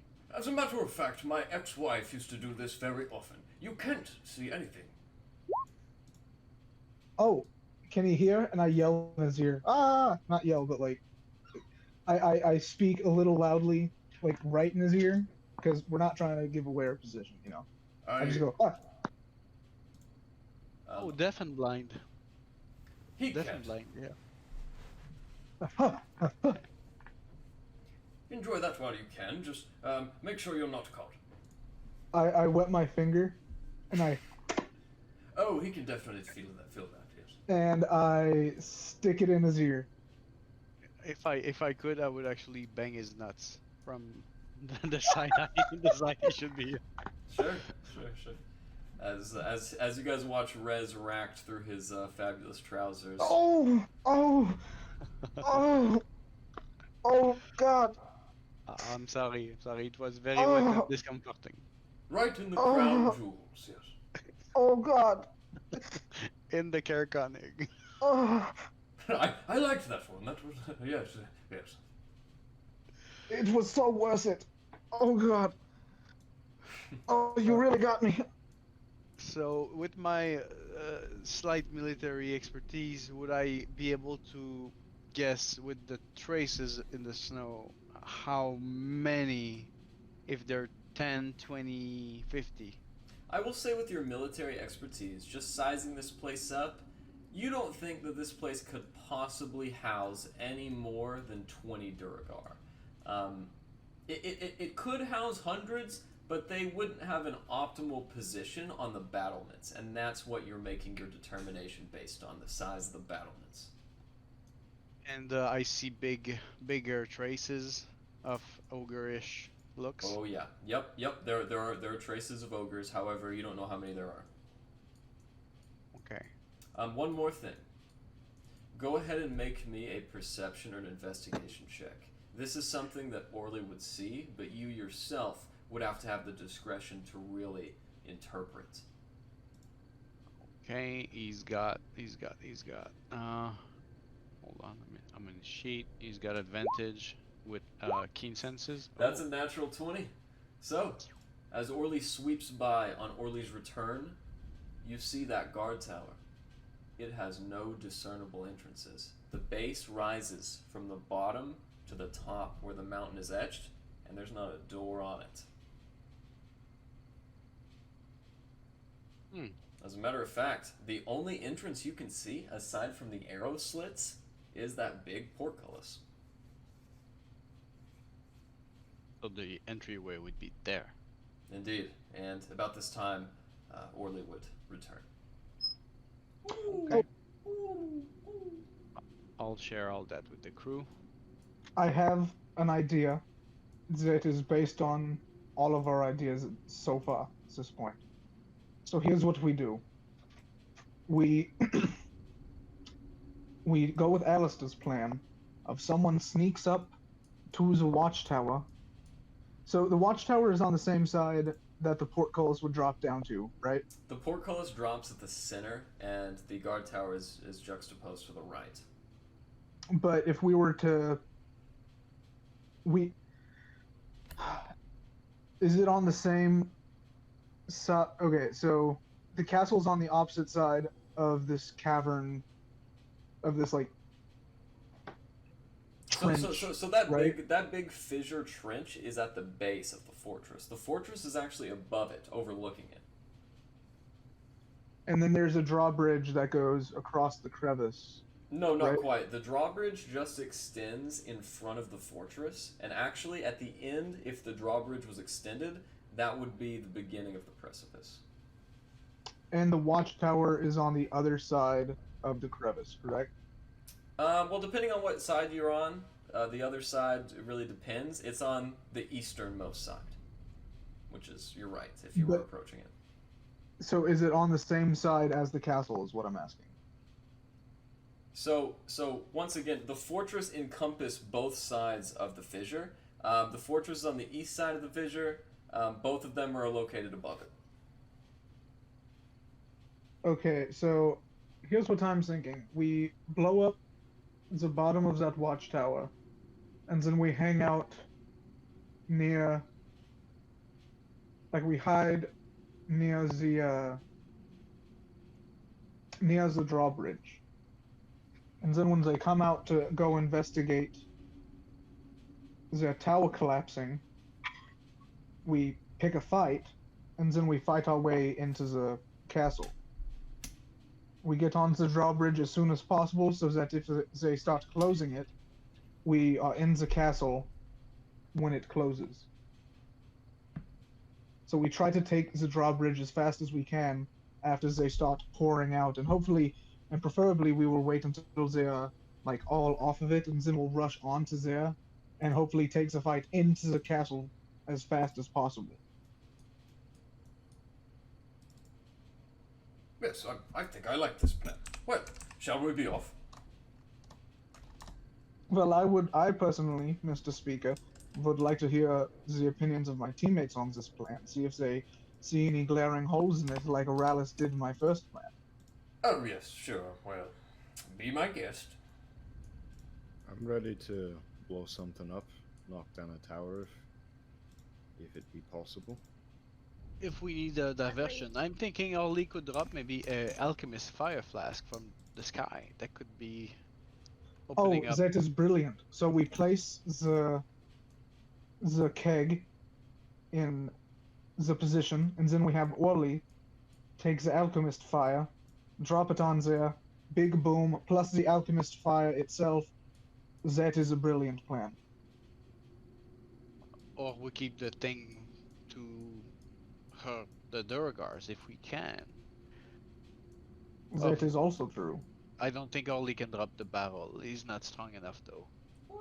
No, but we also could give Orly a burning piece of cloth that he could drop onto the open keg. I think he's gonna hurt himself and die. No, we put it on the end of a stick. I think what we should do with that is I'll get the keg up there, place it, ignite it, make it go boom, and then when they start rushing, Orly can drop the alchemist fire on them from above as they're rushing. Perhaps when they're all grouped together. That is an even better plan. So where should we all be hiding when shit hits the fan? I feel like that's an important part to figure out. So, Garrett, the tower's on the right side? Yes. Perhaps if you lot camp out hidden to the left of the drawbridge, we set off the bomb, knock down the tower, As they come rushing out and move right, you move in left. Alchemist Fire drops on them.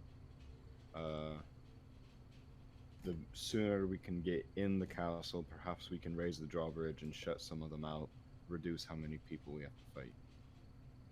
That is a good point. Okay, so should we go in teams? Should someone go with you, Alistair, to blow up the tower just in case you get pinched off on that side? I could take a little bit of support, but I think we should make sure we get at least one good heavy hitter ready to storm the drawbridge when it comes down. Okay. We Anhol, are you here? Yes, I've climbing just been kind of hanging out. What do you need, brother? Okay, yes. Thank you for protecting the speakers that whole time when he ran off during the troll fight. Yeah, of Anyways, I think you should go with Alistair to make sure things go smoothly. This is a good plan, yeah. I have very extensive knowledge of castles and such, so yeah. I believe the mammoth tiger and I will wait to storm the drawbridge. Yes, you three should be at a distance, and then Larry and I will move up as close as we feel comfortable going, stealthing up that way, and then we'll wait for as many Duergar to start going towards the blown up tower to make our way into the castle, and then Larry and I will try to figure out the interior of the drawbridge mechanism and try to neutralize that area. Hi, Larry, I think you should get on that drawbridge as soon as you cross. Get control of that. I do good with metal. Yes. Okay, yes. So just going over the plan again. We have Team A, which is Alistair and Anholt, and they are going to blow up the tower and wait for the Duergar to fight their way, to bring their way over there. Meanwhile, Larry and I have snuck up. Oh, and by the way, I have this neat little trick I learned a while ago that I've kind of been sitting on, and I pull out a little piece of wire, and I look at Alistair, and I whisper, you know, you can hear me in your mind now, so as long as we're within 120 feet, we can very well coordinate this. Okay. Can I respond? So, yes, actually, you can.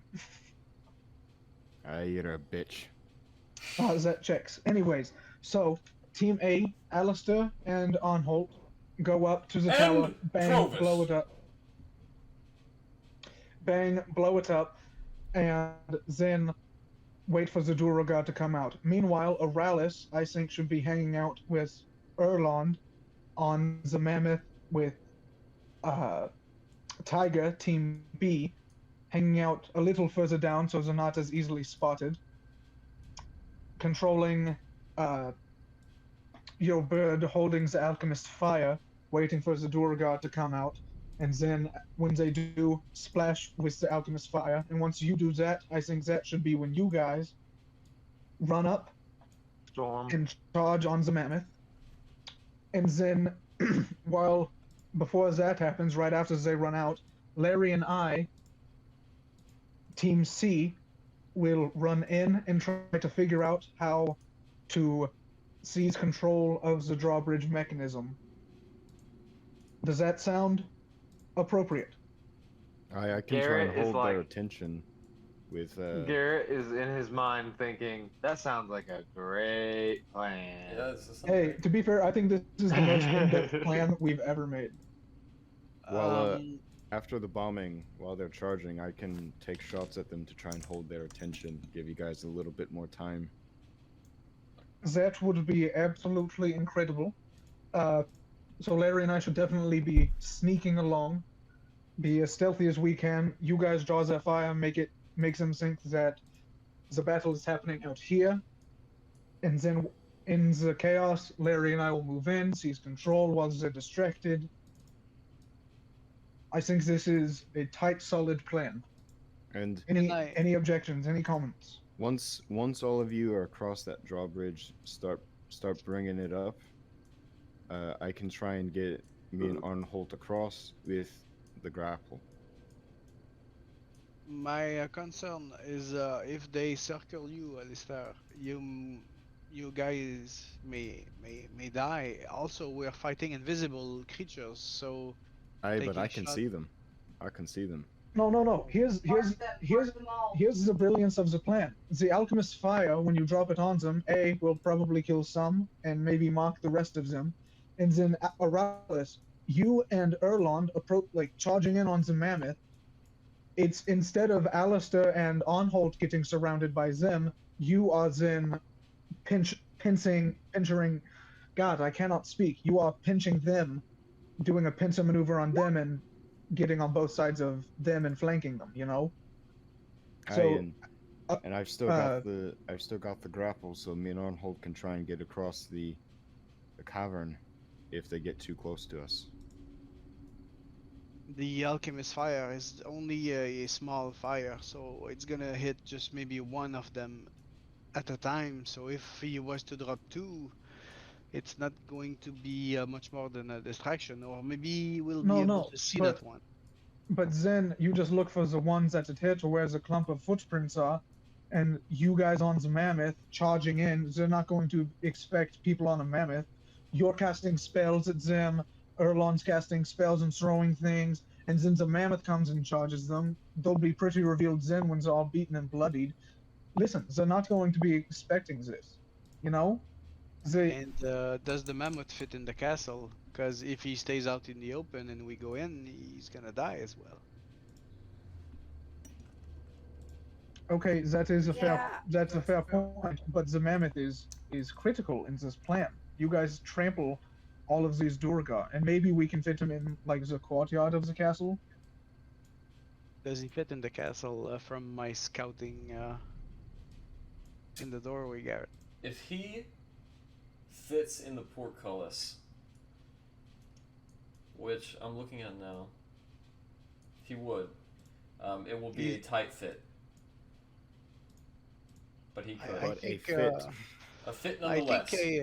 I think a distraction is a good idea, and I think just using the mammoth to storm the castle would be the best. All together in a straight line, helping each other, and as we barricade ourselves in the castle, we have a strangulation point to cast your super nice fairy fire, and then we can use the barrel of explosion to, you know, as they open the doors, we can just activate it.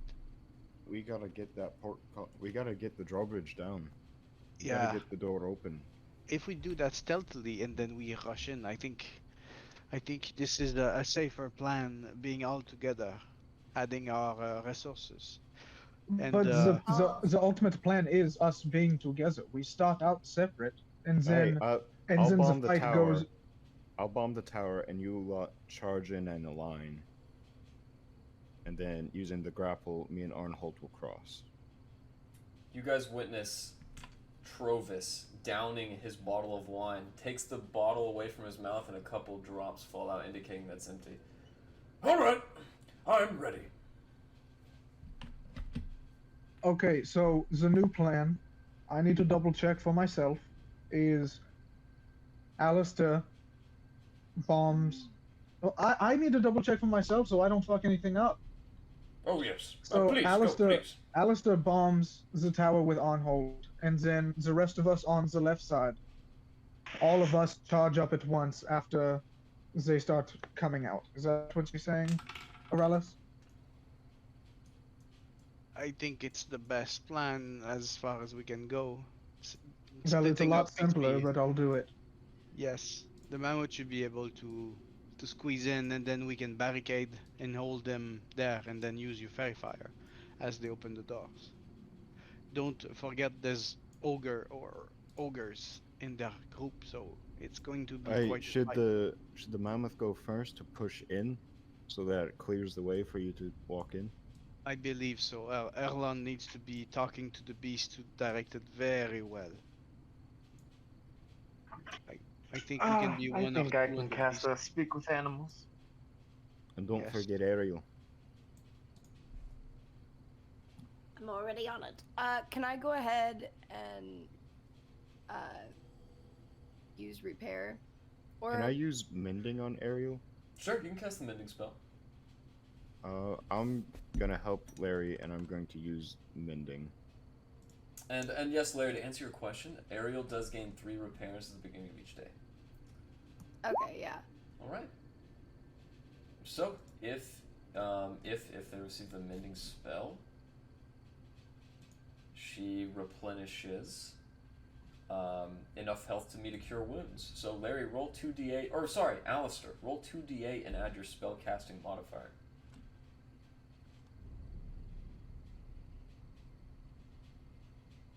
Alright, and spell casting modifier.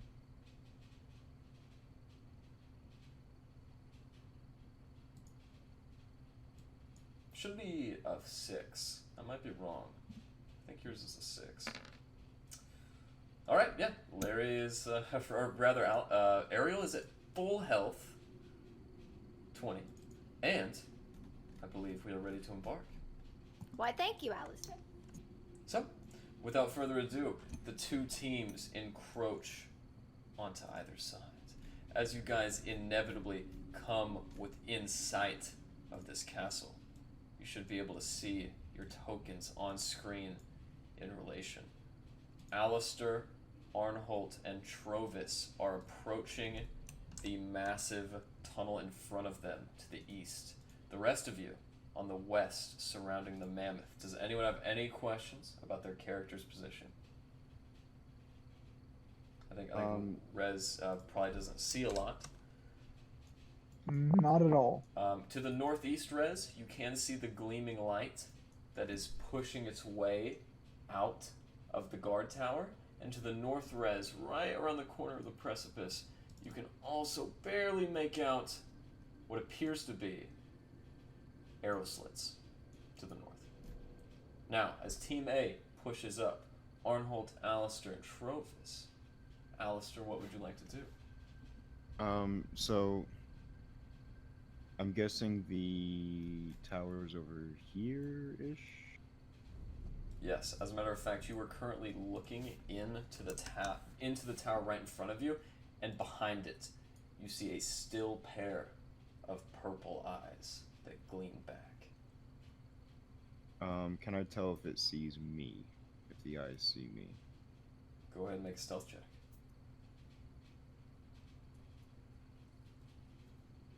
As a matter of fact, it looks like the eyes see you, and you know that your allies do as well, because Trovus says, "My God, that's one of those things right there."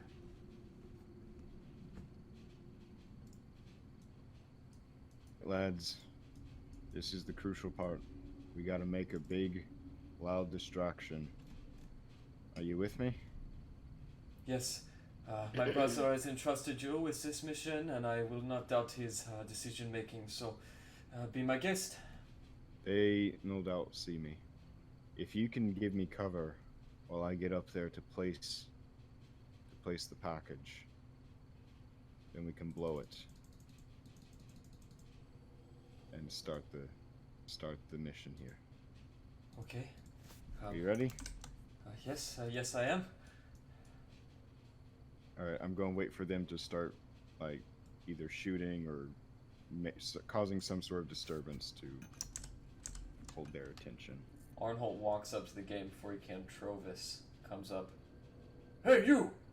As he sticks his crossbow in, he's gonna loose a bolt.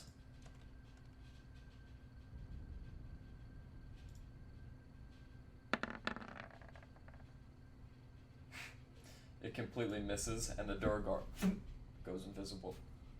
Oh, scheisse. I think I've done it, yes. We're ready. Alright, I'm gonna move up here, like right up next to the tower. Alright. Hopefully, like, not like directly in front of a window. You are not? Yeah. If you can't see directly in, that means you're not in front of the arrow slit. The dynamic lighting is correct. So where you're standing, yeah, that's just the wall. Stone. Alright. I'm gonna place down the keg of gunpowder and 2 bottles of mead that I have left. All right. Just to add some flavor.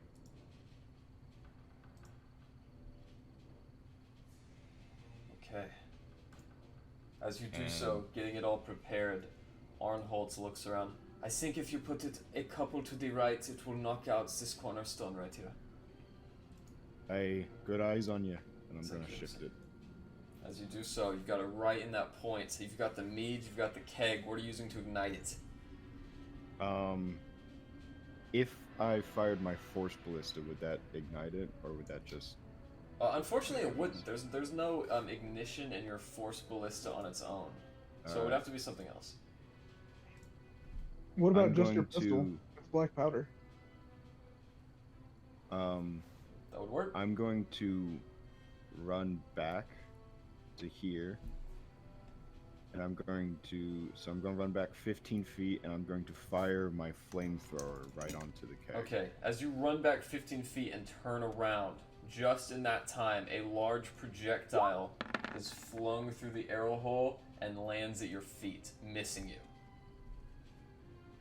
And I'm going to shout out to the tower, "Your death is carried on dragon wings." You hear a noise from inside. What does it mean? What does it mean? You hear a noise from inside. It can't be! And as the shot rings out, fire. A massive explosion sends snow and very delicately attached stalactites on the ceiling that crash into the ground. All of you know it's your cue to go. As the mammoth looks back. We rush. Alright, let's do this. I'm going to quickly switch to force ballista now that I'm done with the flamethrower. Alright, since this is a little complicated, we're going to go back to Team B. Team B, as you guys are up, Erland, what would you like to command the mammoth to do? Head towards... Do I have a rough idea of where the drawbridge is? Yeah, it's directly in front of you. I thought we were waiting for the drawbridge to lower before we charged in. You guys can't see the drawbridge. Some of you could. Aralis could. But you guys are really far away, and it is very dark. Erlos can see it, but I can't. Well, Aralas has an owl that can fly many hundreds of feet away and has dark vision. Yeah, we should start making our way up if we can't even see it then. It'll probably be open by the time we get there. We need to head. Alright. So, as you guys head up, the mammoth taking point, the mammoth gets to a very precarious point. Oh, and Erlon becomes huge. I'm on the mammoth, by the way. Indeed, indeed. As you guys all come tracing up, I'm going to keep your vicinity to one another. However, as you lot, Team B are over there, you guys can actually see now into this tunnel. Inside, you see a Duergar. As he stands before you, there is a hatch right next to him, but as Team B makes their push upwards, you guys get as close as here, and as you do so, you guys can see up above, the drawbridge is closed. Okay, so we should wait until we should hold here until it opens. If you until guys we start rushing out to investigate what the fuck just happened. If you guys Can a very small creature go through? It actually cannot. The portcullis is flush with the wall. Those two white pillars you guys see on your map indicate the entrance to the door. The blue trail that you might see are the footsteps of the Duergar. However, Alistar, since you are face to face with that Duergar, go ahead and make me an initiative roll.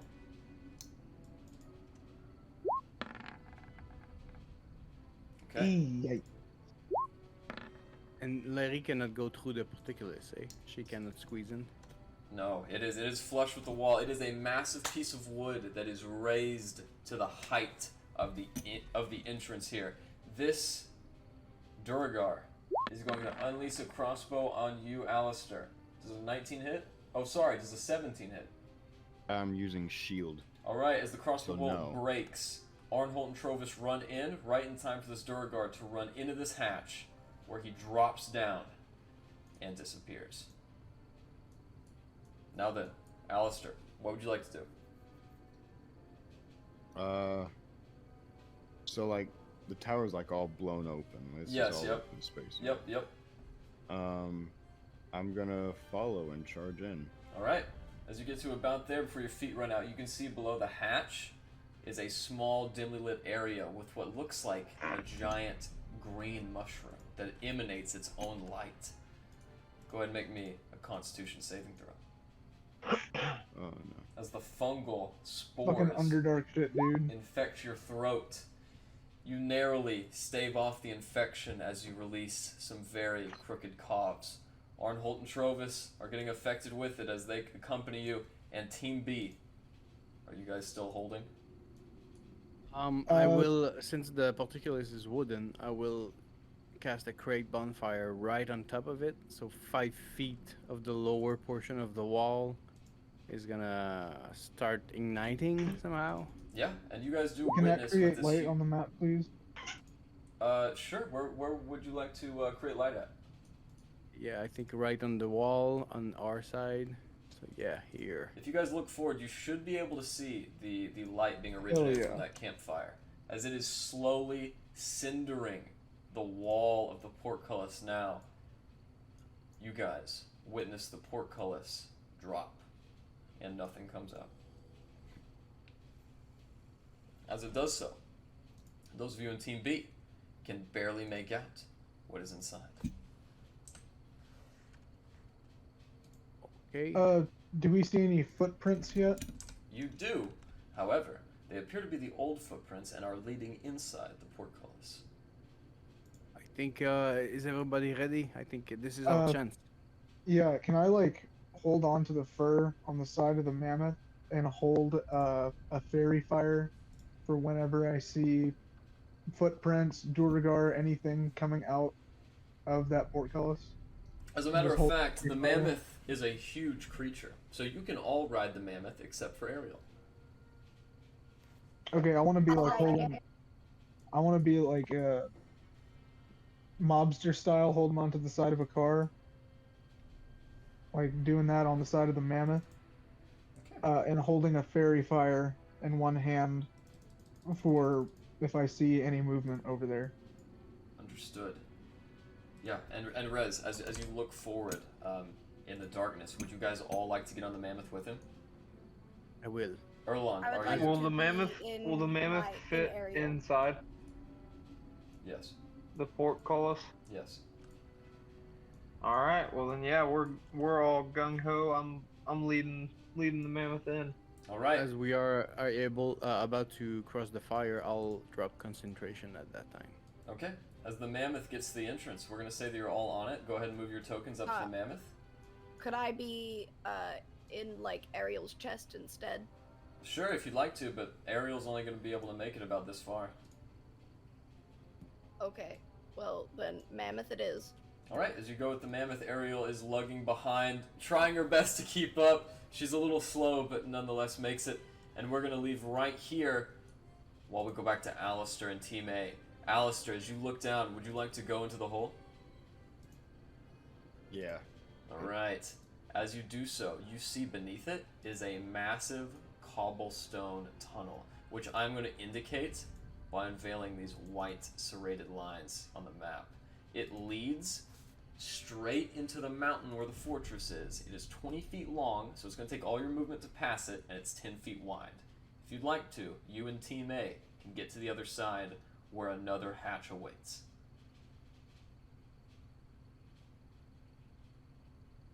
Alright, lads. There's no glory for those that keep living. And I'm gonna charge. Here, here! Trovus swigs his wine. Ugh. This is so fucked. And Arnhold's gonna go too. As you guys make it to the other side. Oh shit.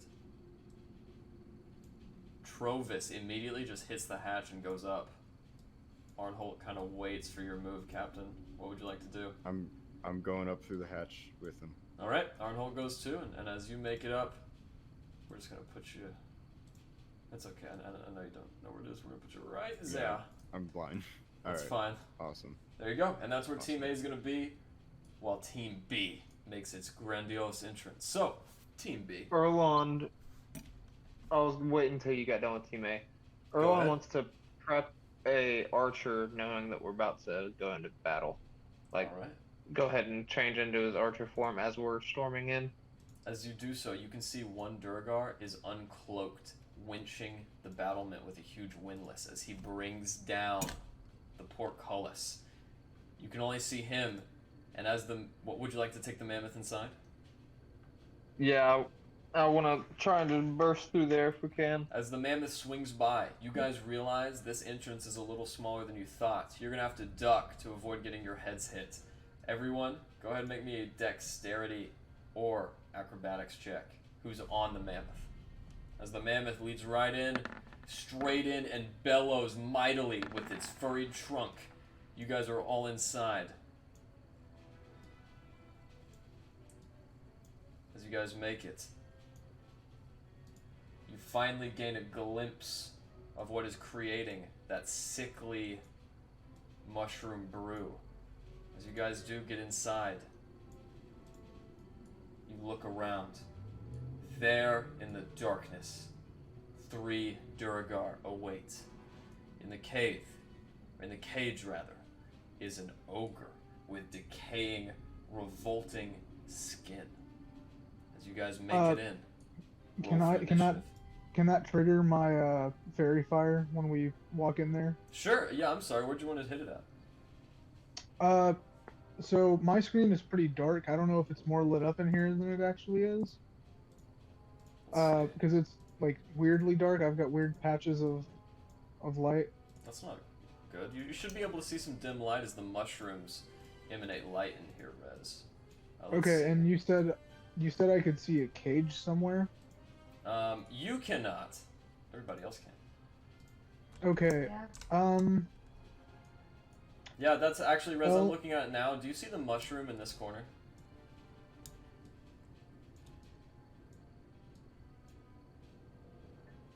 Yeah, okay. So I'm gonna cast it into the darkness. I have no idea what's in there. I can see everything else. I don't know what's in there. Okay. So I'm gonna cast fairy fire on it. I think I know exactly where you mean. As you do so... And these blue, or these purple and gold flames kind of pop into existence. Alright. As you guys look before you, 2 creatures immediately extend light. Those 2 in the top right are imbued with, you said, a purple light? As they ignite with the fairy fire, gold. there you see them. And one creature, as soon as it ignites, revolting tongue comes out. As you can see through the cage, now Rez, ignited in your fairy fire, is an ogre zombie. Oh! There you go. Should be able to see it now. Yep. DM, Yep, as I can we see were it. crossing, would I be able to cast my mirror image at the time, seeing enemies? I will say so. However, that's the last one I'm going to give. Erland, you've got your bow ready. To everybody, go ahead and roll for initiative. Except Captain Davies, of course. 19. Very good job. Hell yeah! I didn't Hell click on yeah. myself. That's okay. What'd you roll? 22. All right. Click on yourself this time. And roll it again. I'll change the number. Okay. Thank you, Lair. Hey, look at that. You rolled a 12, too. I only have to change one number. Okay. My dexterity is a 2. Perfect. You guys both rolled 22s? Oh, natural 20s as well. That's crazy. I've never had that on initiative score. So, Erland and Larry, who do you want to go first between the 2 of you? Erlon. Erland? Okay. Erland, it is your turn. What would you like to do? You see, in the darkness, there is a Duergar who is waiting by this well. Sickly in color. He is barely have enough reaction time to look over and see you. And there are 2 more Duergar here. What would you like to do?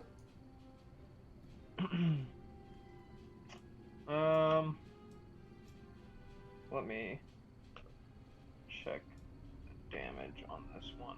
Spell really fast. So I'm a little confused here. The smaller squares, are those the 5 feet, or is it like the outlined 4 little squares that are 5 feet? If you zoom in, there should be like those tiny grid squares. Those are 5 feet. Okay, so like the really small ones. That's right. Gotcha. Okay. All right. I'm going to cast Guiding Bolt on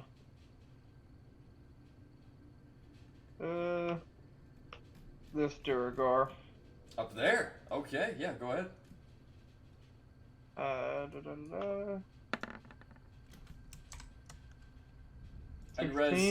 And Rez, just so you know, you shouldn't be able to see them. They are in darkness. That hits. And oh, my bad. It's okay. First one hits. Roll for damage. Nice. You guys see a bolt of lightning light up that area for just a second as his big guiding bolt makes its way. It strikes. And then I'm gonna creature. Star Archer the one right next to us. Okay. With that Duergar is hurt in the front, and the second one you're right with your readied is just avoided. The arrow hits the ground and they look up. It's at this time that we're gonna go to Team A. Team A, as you're around the corner, Alistar, what do you want to do as you are the leader? Well, with my blunderbuss in hand and my cannon at the ready, I'm gonna step forward. Alright, as you look over in the pitch darkness, you can see a Duergar. I'm just going to kind of like peek around the corner. Completely visible, he is walking away.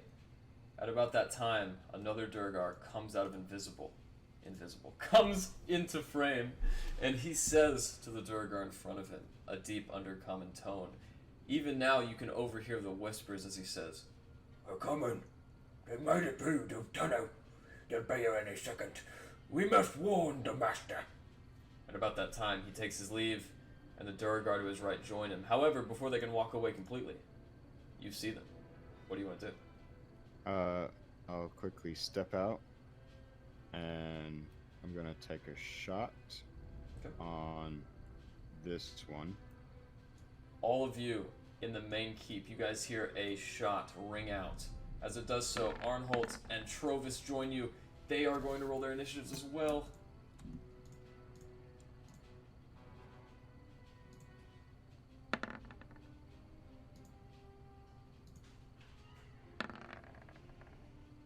Okay. Alright. This is going to be a fun one. Alright. As you take your shot, it hits. Who are you aiming at? This guy here. Alright, roll for damage. Splendid. Whew. With that, he takes a knee and looks back. "Someone warn the master. Tell Nildar intruders are amongst us." Is that in your turn? But no, I am now going to use my cannon.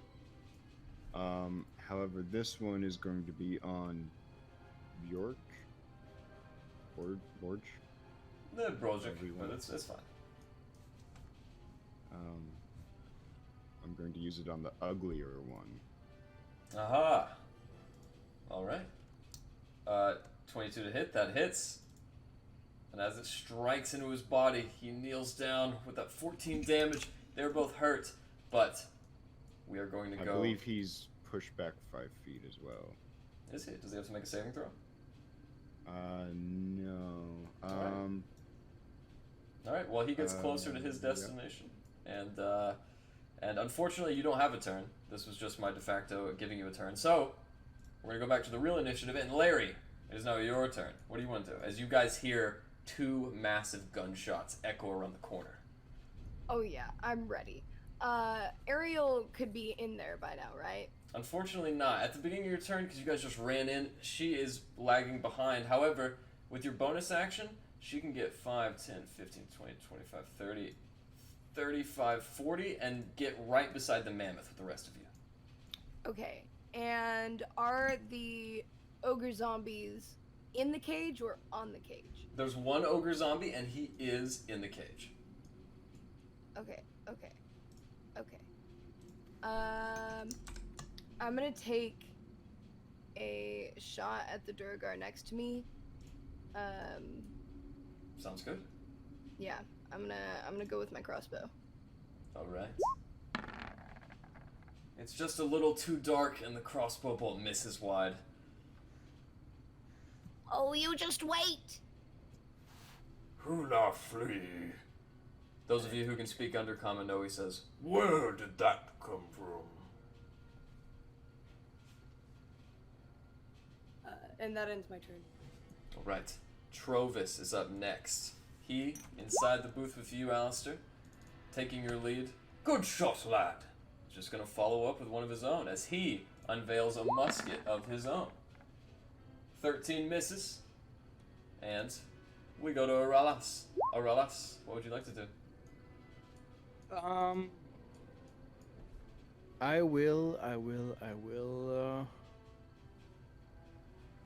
I will use my bonus action to activate the Shadow Blade.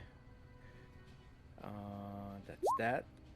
And I will cast a Chill Touch on this one. That's been hurt. Okay. The range of Chill Touch is 120 feet, right? It is. Alright. And that is? 6 damage. You guys hear from the darkness. And I will stay put on the mammoth.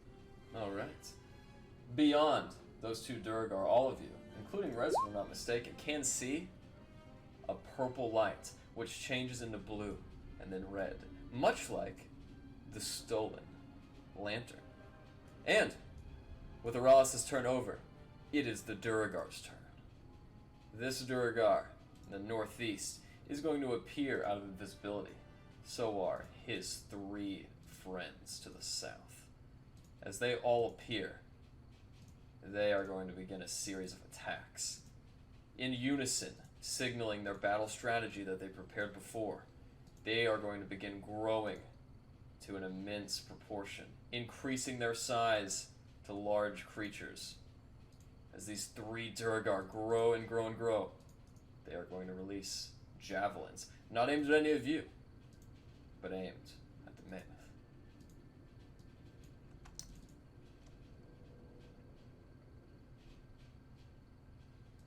What bitches?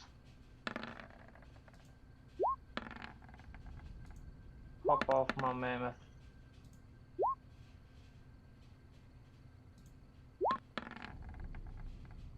Okay.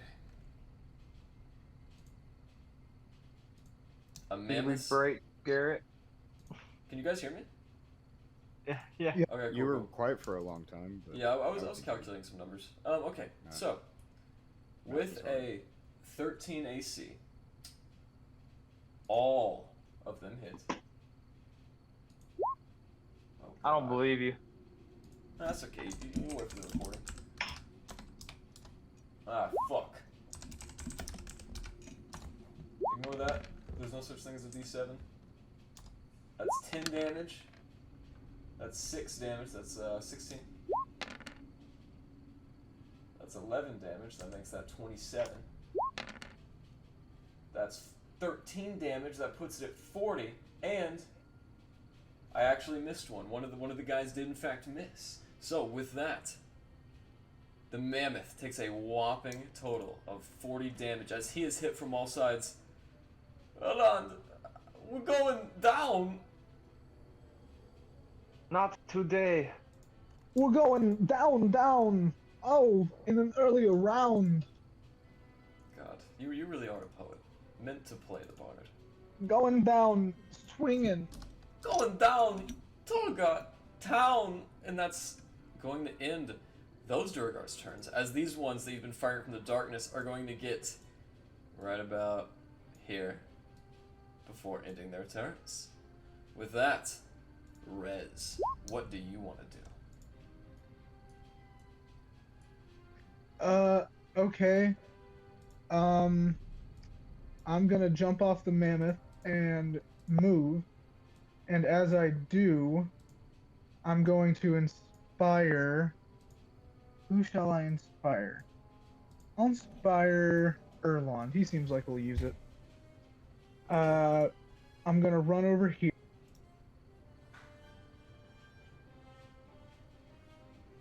And as I do, to inspire Erlond, to really kick off the badassery of what we're doing here, I'm swinging out my dulcimer. Should have gotten Mage Hand ready to get my drum as well. But as I'm running, I'm striking some tunes, and it's kind of like heavy metal-ish. Oh, nice.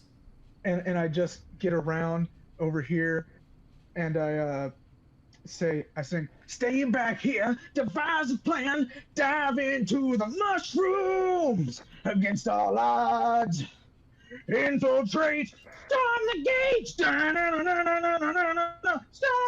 gates. And then Erlond gets a D6. That's pretty good. I like that a lot. All right, Erlond, as you receive your D6, what else would you like to do?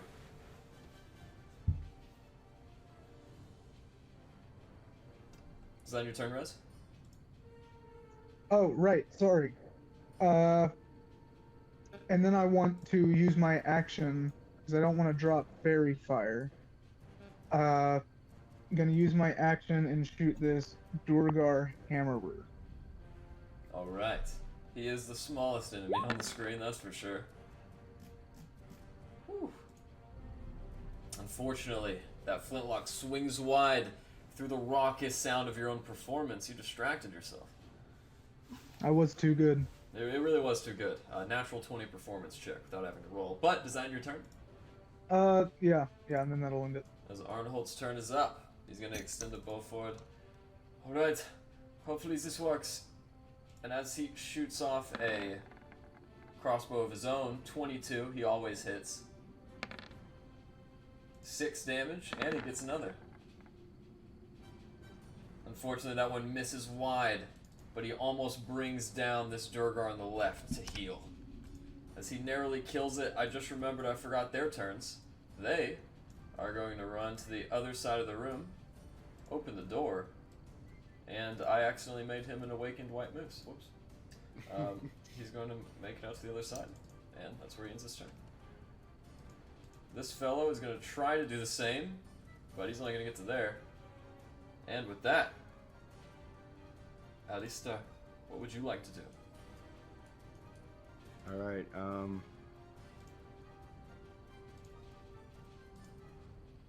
I'm going to begin pursuing down the stairs. This badly hurt Duergar, I'm gonna take a shot on.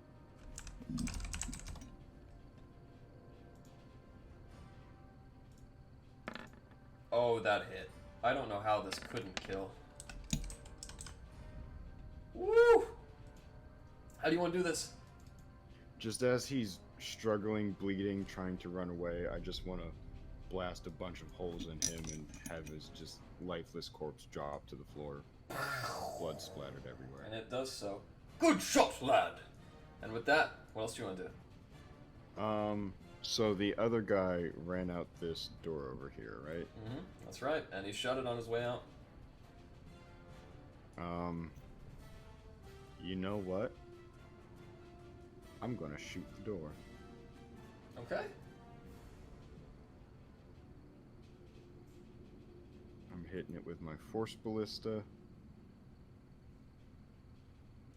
It does hit. It makes a solid hit, and you are accurate as well. Unfortunately, this is a very massive stone door, and 5 damage is just not going to do it. Damn. Is that your turn? I'm gonna rally my companions. Come on, lads. Charge the door. Right, you! Charge! And on their turns, they will. And now, my favorite part in every initiative, it is Orly's turn. What would Orly like to do? Orly, go scout inside. Woo. So he's got 60 feet, so I'll get him there. Does he hear anything? Easy flying 10, 20 above the ground? As a matter of fact, he does. He hears a distal voice from his ear. You can see through his eyes the purple glowing lantern is there in the corner, the same one which was stolen from the Northern Light General Store. However, there is something else. You can hear the faint murmurings of a conversation. Let's let Orly roll a perception check. Advantage 18. He has advantage on those? Yeah, keen, awesome. Keen stuff. So, if your father is as demanding as they say, he will no doubt be included in this deal. I see. I just don't understand how this could be more worthwhile than Chandelier. Oh, precious Nildar, us wizards do have their way. And that is all you hear for now. Is that your turn? Or early, yes.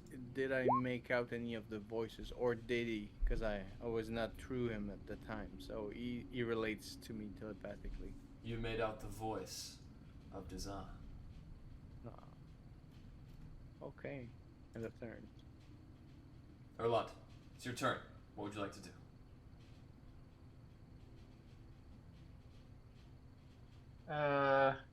Erland would. So, how big are these guys in here right now? They are large creatures. They are each 10 feet tall and 10 feet wide. Very bulbous. Okay. So, I'm gonna cast. You guessed it. Guiding Bolt on Scorn down there. Ooh, that hits. Roll for damage.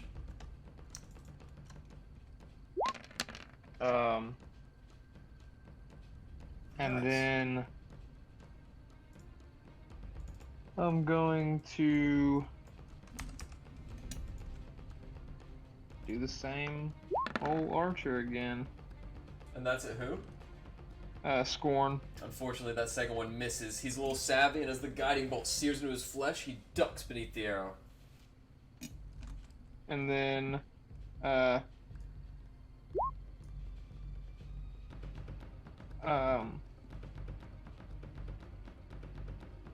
Oh, to answer your question, Aralas, the ones that are ferried are these guys up here. Unfortunately, this Duergar below survived his check. So just these guys. The ones in the cage? Yeah. Okay, thanks. Is that your turn, Erland? yeah, but I hate that you're taking so much damage, Mr. Mammoth. Maybe we can just go for a walk around the room this round. Is that what you're commanding him to do? Yeah. Alright. Up next. And that's gonna end my turn. Larry, what would you like to do? Okay. So, Earthhild and the other Duergar. Okay. So if I were to use Green Flame Blade and it were to hop from, would it be able to hop from this enemy to this enemy? If you made your melee attack. Yes. So am I able to walk across? There's like a little gap there. There is a gap indeed, and just for security's sake, Rez, you'd be standing right there. And Larry, in order to get there, you'd have to run around. But you can definitely do so with about 30 feet of movement. Okay. So I would like to probably do that and then use my melee attack on this guy and then have it jump to the other. Let me get that in the chat. All right. Woo! Yes, man. All right.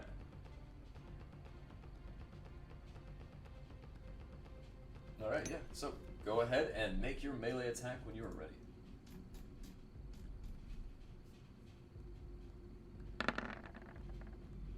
That is 21. Nice. All right, as you make contact, 5 damage onto him as you bonk him on the head. He goes dizzy for a second. And the green flame extends. Go ahead and roll 1d8. And your spellcasting modifier is a 5, I believe. Yeah, so that'd be 11. It would be indeed. As you inflict an additional 5 damage. Oh, 11 damage, my bad. That 11 damage hits You don't the roll creature. yet. It's at 5th level. Are we 5th level? No, we're 4. No, just It's 1d8. only, That's what I said, just 1d8. That's all she did.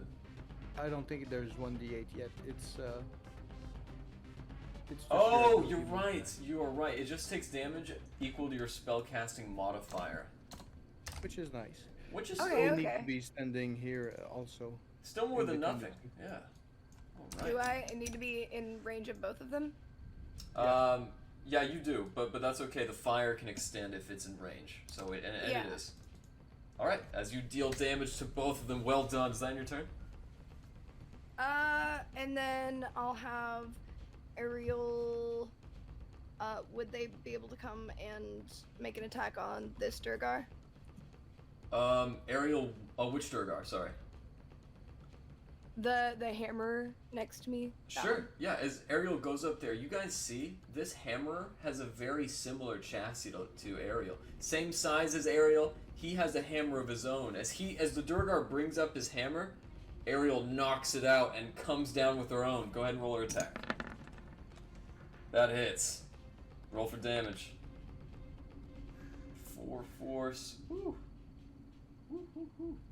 All right. That will end my turn. Very good turn at that. On initiative count 20, the mammoth is going to obey its master's orders and go forward. Is that how long you want to walk in, or would you like it to go further? I would love to have it walk over somebody if we can manage that. All right, it's going to Like, come straight stomp. through here.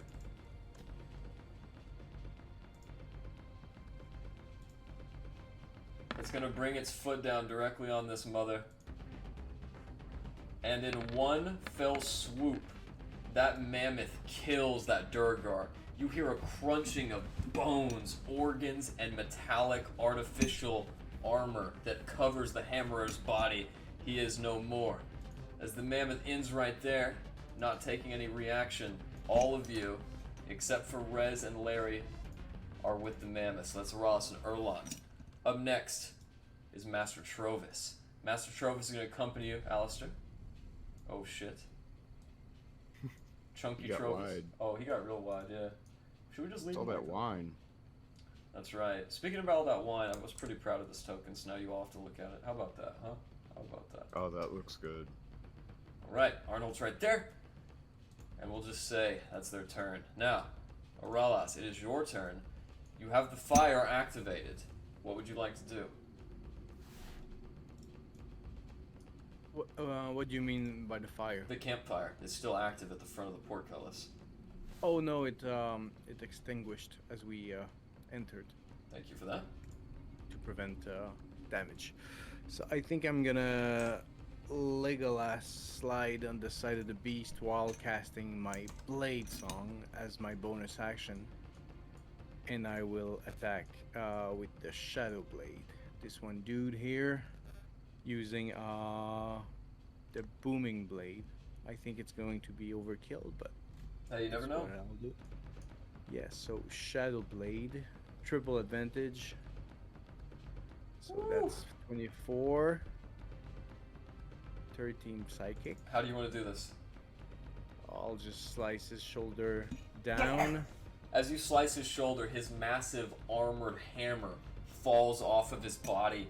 He grabs the orifice and falls straight down, his white beard clogged with brackish blood. And I'll be going towards the other one. I want to prevent them from accessing, I guess, the cage. The cage is closed at the It moment. is closed at the moment. So I'm blocking the way, and that is my turn. Alright, up next, Brojik is going to come in. You guys watch as this Duergar scurries forth. He's going to use the dash action to get to this cage. As he does so, he's used his full turn, but you guys see he's got 2 bolts sticking out of his back and a gunshot wound. He is running as fast as he can to get away from whatever's there. You all suspect it must be Alistar. And as he gets there, He cannot. He can't do it. He can't open it actually. So it's gonna be Rez's turn. Oh wait, that was the Duergar's turn. So this Duergar is gonna come forward before your turn, Rez. As he gets to right here, he's going to throw his last javelin at the mammoth.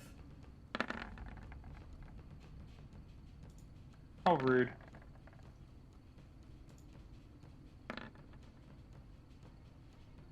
Okay.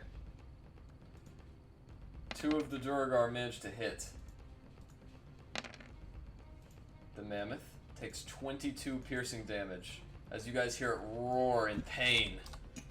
These Duergar, aside from doing their actions, are going to spend their turn running up to meet the mammoth. As they end right about there, the other Duergar's turns occur. One Duergar is going to throw his last javelin at you, Rez. Great. Does a 16 hit? Was it above 12? 16? Yeah, I get hit. Alright, you take 10 piercing damage. As this Duergar goes around and doubles back, he's going to stop right there. As he runs up, that's going to be his turn.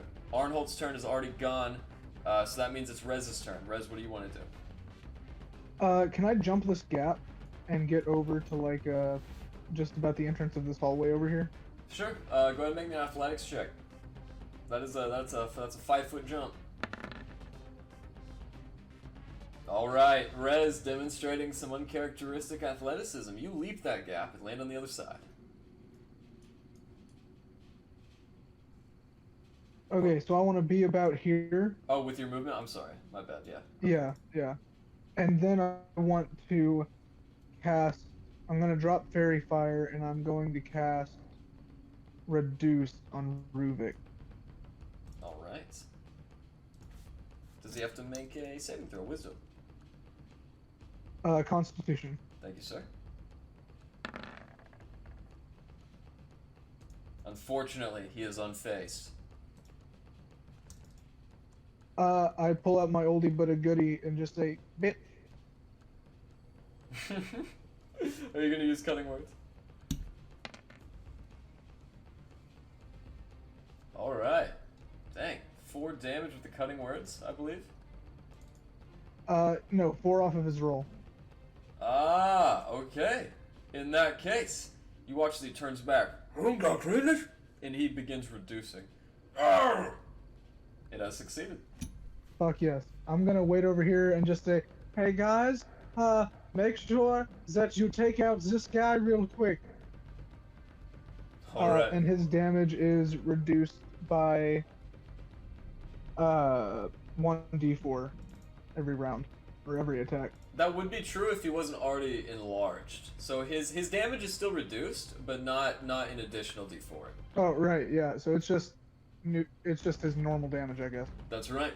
Does that end your turn? Yeah, that'll be it. All right, Captain Davies, what would you like to do? All right. I'm going to move up and I'm taking another shot at that door.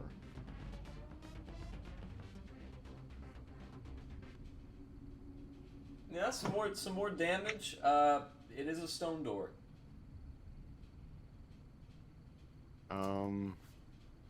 Alistar, go ahead and roll me a perception check. Perception. All right. Okay. Do you see those armors inside that room? Yeah. One of them sees you too. Ah. As it clambers off the wall. It's gonna roll me an initiative.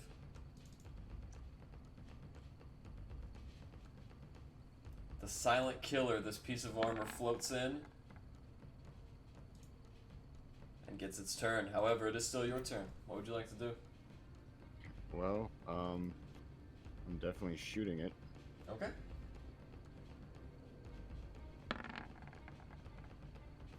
Give it up. Pop. That hit. That definitely hit. And as you see this bullet, this impact of all the pellets hit the armor, its magic seizes and it almost falls apart. Okay. A good shot. Is that your turn? That does end my turn. Okay. Orly is doing what this turn, Joe? Get closer and try to find their location, Orly.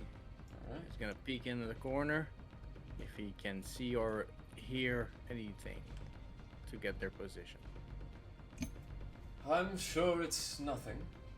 And as they continue to talk quotidianly amongst themselves, you know these murmurs are coming from the south of Orly, in that where that area rug is. Okay, that's all I need to know. Erland, what would you like to do? So, for my bonus action, I'd like to command Mr. Mammoth here to tusk the Duergar right next to us. You're gonna do that with your action? Is that an action or bonus action? It'll take your action to make it attack on your turn. Okay, so, but I can command him to make an attack on his turn? Yep. Okay, so I'll command him to make an attack on his turn with that. Okay, what would you like to do on your turn? And then, on my turn, I'm gonna trusty guiding bolt, my last one. Who's that aimed at? The one right next to us. Oh, the Duergar immediately next to you? That hits. Roll for damage. Okie dokie. He's a massive target. It was hard to miss. Okay. Yeah. Oh, that deals an additional 3. Okay. As that searing guiding bolt hits it, you watch as the Duergar grabs its chest. But he is still alive. Is that your turn? It does. Larry, what would you like to do? All right, so I'm going to have Larry attack Scorn, or not Larry, Ariel attack Scorn. All right, as you use your bonus action, Ariel lifts her arms up. As she brings them down, she misses. Scorn leaps back in preparation. Okay, and then Larry is going to attack Arthild. Okay.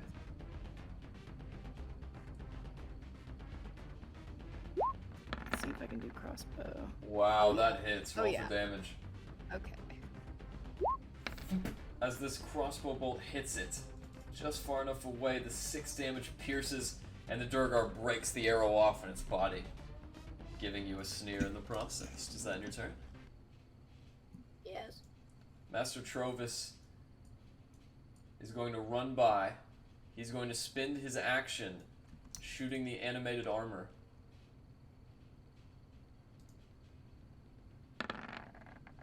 What about the mammoths?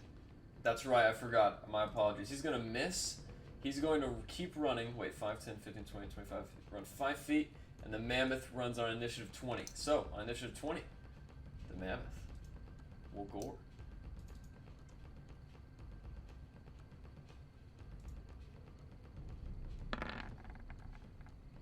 That hits. And as the mammoth pushes its tucks in and releases another mighty bellow, this Duergar is impaled as its blood leaks out on the horns. You know, we may get out of here alive. That's going to end his turn. Trovus' turn is over as well as he missed, and it is now Aralis' turn. What do you want to do, Aralis? I will do the same as Larry's plan, and I will get around those guys to do Green Flame Blade as well. So I'll be targeting this one, and the overall extra is going to be on this one. So Battle Blade, triple advantage, 24. Whoa. That is 7 damage on the left, and my spell attack bonus is 6. So how do you want to do this? I'm just tossing flame in his face. Well, cutting this one, and the flame is gonna go on this one. So using all my energy to toss the flame harsh. He grabs 6 damage. He grabs his face as his beard and mouth are consumed with green fire. He doesn't get a word off. He drops to his knees, smoke escaping his his what do they call it? Orifices. And as he falls to the ground, the other guy starts beating the flames out of his beard as well. Is that in your turn? Yeah, so 6 damage on the top one, and I'll get on top of his corpse to defend for the cage. Sounds good. Brojik sees he's not going to get out of here, so he's going to spend his turn. 5. As he runs away from you, you get an attack of opportunity. Alright, you miss. As the Duergar from the beginning... Oh wait, triple advantage? Nice. As you slash him on the way by, Tarr! Bloody elf! He's going to continue to run. As he gets over here, he's going to dash. As he spins his turn to dash, he gets out right here. As he does so, that ends his turn. As he's running straight for that door. It is And now... the mammoth gore? No, I'm not giving the mammoth reactions in this state. However, this Duergar is going to get his attack. He's going to hit you with his war pick. Aralas does a 12 hit. Hold on. Well, no. I'll let you know. I think it hits a mirror image. I'll double check. All right, Scorn is going to try to attack Ariel with a 20 that hits. Ariel takes 11 points of piercing damage as Scorn levels his pick again. He's going to make another strike into Ariel. He misses that one. Ruvik is going to come over right here and begin attacking.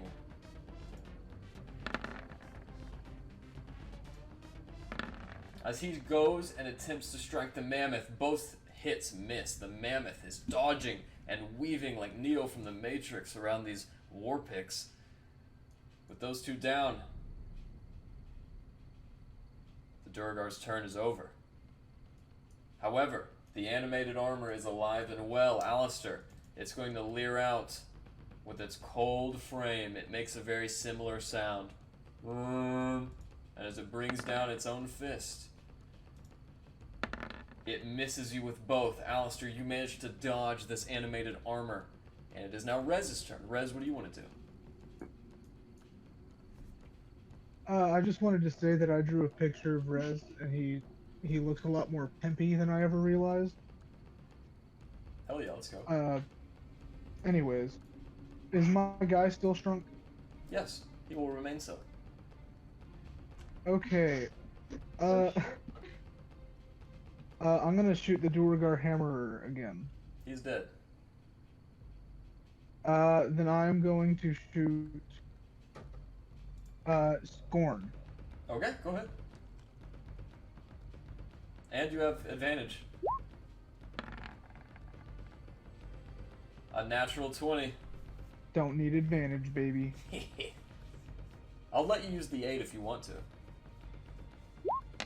I'm a nice DM, you know? Alright, so that's not 7 plus 5. Remember our rule. That is actually 7 plus 6. 13 damage. How do you want to do this? Since he's really big, I just want to, like, shoot him, like, in the base of his spine.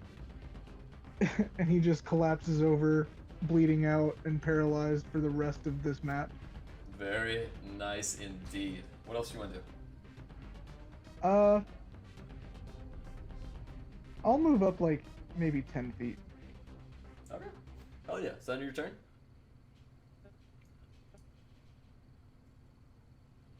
I'm gonna assume that ends your turn. Arnholt. Yep. Arnholt is gonna spend his turn to dash all the way over here, Alistar. He is going to get to the door, and he is going to do a crazy thing no one else has tried. He's going to push it open, and it is not locked. Hey, I was never close enough to push it. That's right. No, I know it. Yeah. No, you're a genius. And as he opens that, that's gonna end his turn. Alistar, it's now your turn. What do you want to do? Alright, so the armor is still swinging. Oh yeah. Alright. Hold on, rope 20's not responding for me. Okay. Gonna take a shot. Hits.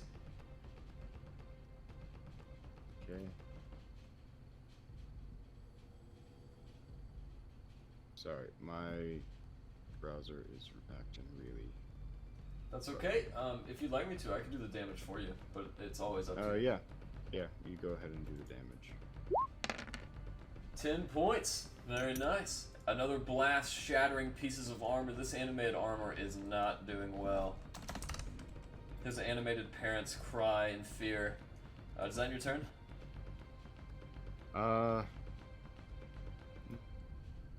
No. Am I back? Yeah, I can hear you. Yeah, but Google's acting up. Understood. Alright, it's being a little laggy, but I'm trying to do my bonus action.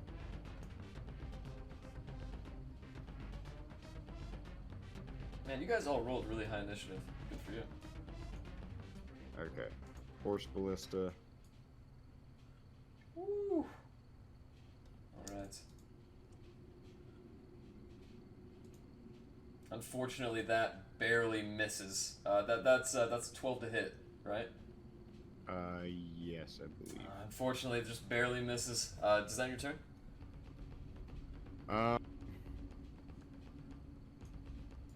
You know what? I'm going to risk the opportunity attack, and I'm going to move over to the door. Okay. Making a slam in desperation. Does an 18 hit? Shield, so no. Nice, nice. Make sure to count the spell slot, unless it's a cantrip. Yep. Orly's turn, what's he doing? I want him to stay put and listening and warn me if there's any change. You got it. Erlon's turn. Erlon is going to have he's gonna fire a arrow across the room at this Duergar, right? At Brojic?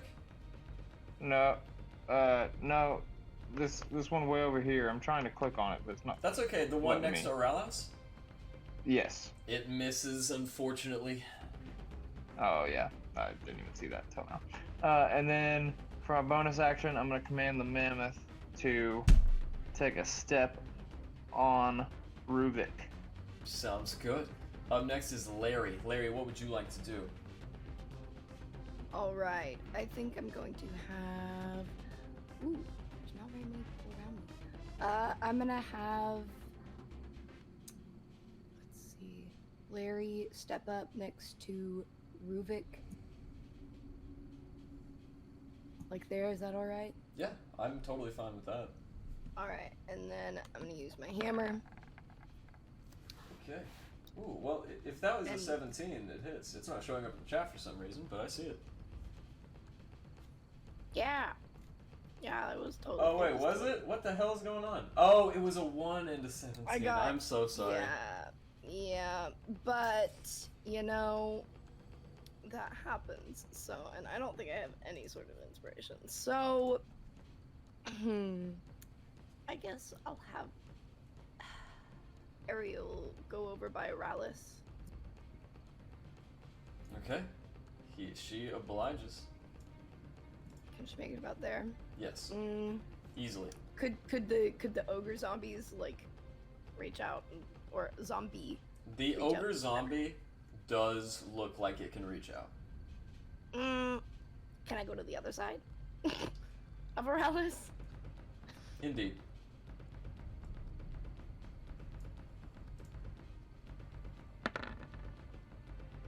All right. Force and powder in. Very good job. 7 points. All right. Nice. As it smacks that Duergar on the head, he grabs the top of his scalp as his size dramatically reduces. All right, and that will end my turn. Oh, he disappeared. He's gone. He's gone. He turned invisible. There he is. All right. Up next. Mammoth. Oh, you're right. I always forget. Mammoth stomped. Thank you for reminding me. We need to, come up with a new disclaimer. Mammoth goes on 20. That it's... And with that, that is 26 damage. This Duergar has 26 health. He is dead. In one hit. Totally unscathed until that moment. He is dead, and it is Oralis's turn. Yes. Okay. I believe catching the one that's going to warn the others is of utmost importance, so I will use my 40 feet of movement with the blade singing to be all the way here, almost reaching him, and I'm going to throw the Shadow Blade, which has a 20 range of range, and I can pop it back into my hand if need be. Okay, this Duergar is going to get a reaction attack as he reaches out with his Shardle and War Pick and tries to rake you back in. That is a 15.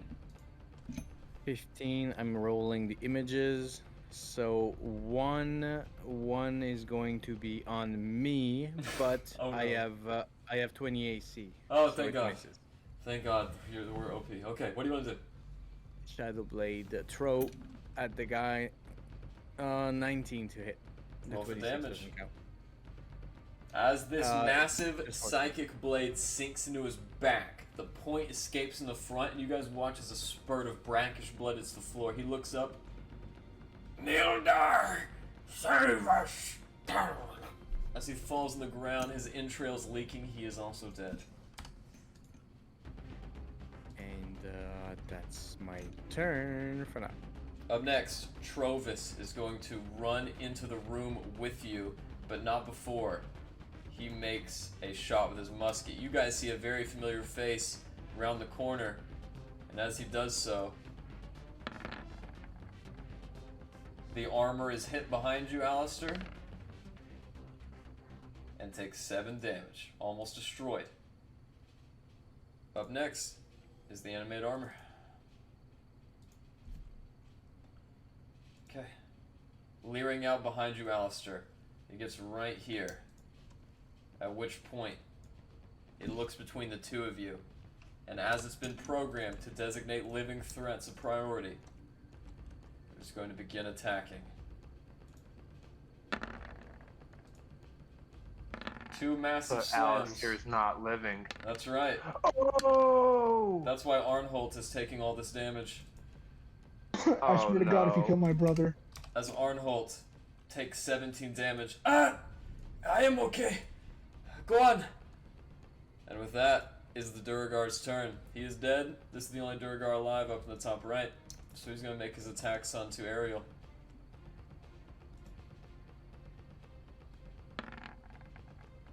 That's a natural 20 on Ariel. Ariel is destroyed.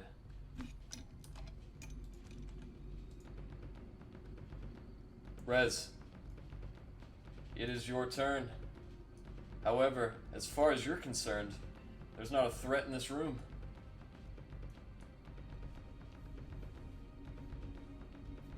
Okay, so what,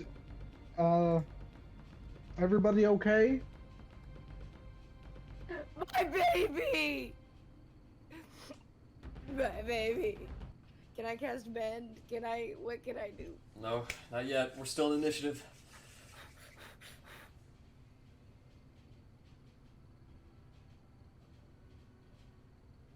I think that's gonna end Rez's turn. It just may. I'm gonna go up to Larry then. Do I see anything now? As you go up to Larry, you see that Ariel is destroyed. However, there are no visible enemies aside from the ogre who... Oh, what happened to Ariel? Oh shit, my bad, bro. Yo, this Duergar is alive. Whoops. Oh, okay. Can I shoot him? Yes, I will allow it this once. Whoopsie, I don't know how I missed that. And that misses, unfortunately. Oh, hey guys, there's one still alive over here. And that'll be my... Alright. Up next is Arnholt. Arnholt is going to attack this armor with his rapier once, twice, 3 times. As he makes a bunch of slashes. Take that, you infernal beast! The armor is destroyed as this very lovely pile of plates comes crashing to the ground. With that done, Alistar, what would you like to do? Alright, so this guy down here is still alive. He is right? indeed. Okay. I'm going to take a shot at him. That is. How do you want... Oh, wait, you didn't roll damage.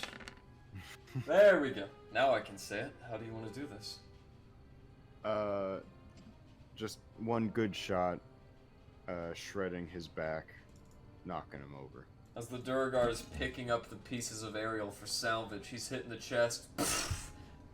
And as Alistar said, his back is blown out. As he falls to the ground, the initiative is over. As you all look around through this cold space, you see one another, and Aralas, you hear something. Fine.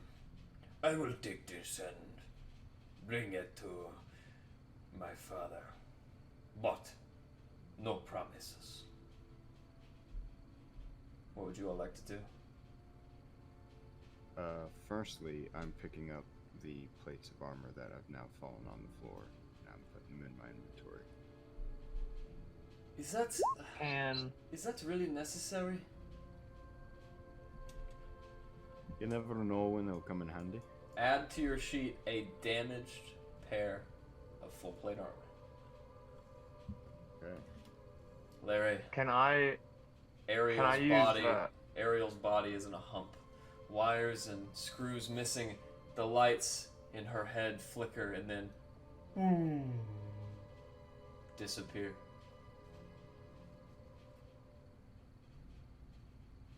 Can I salvage all the pieces, or because I probably can't fix her right here, right?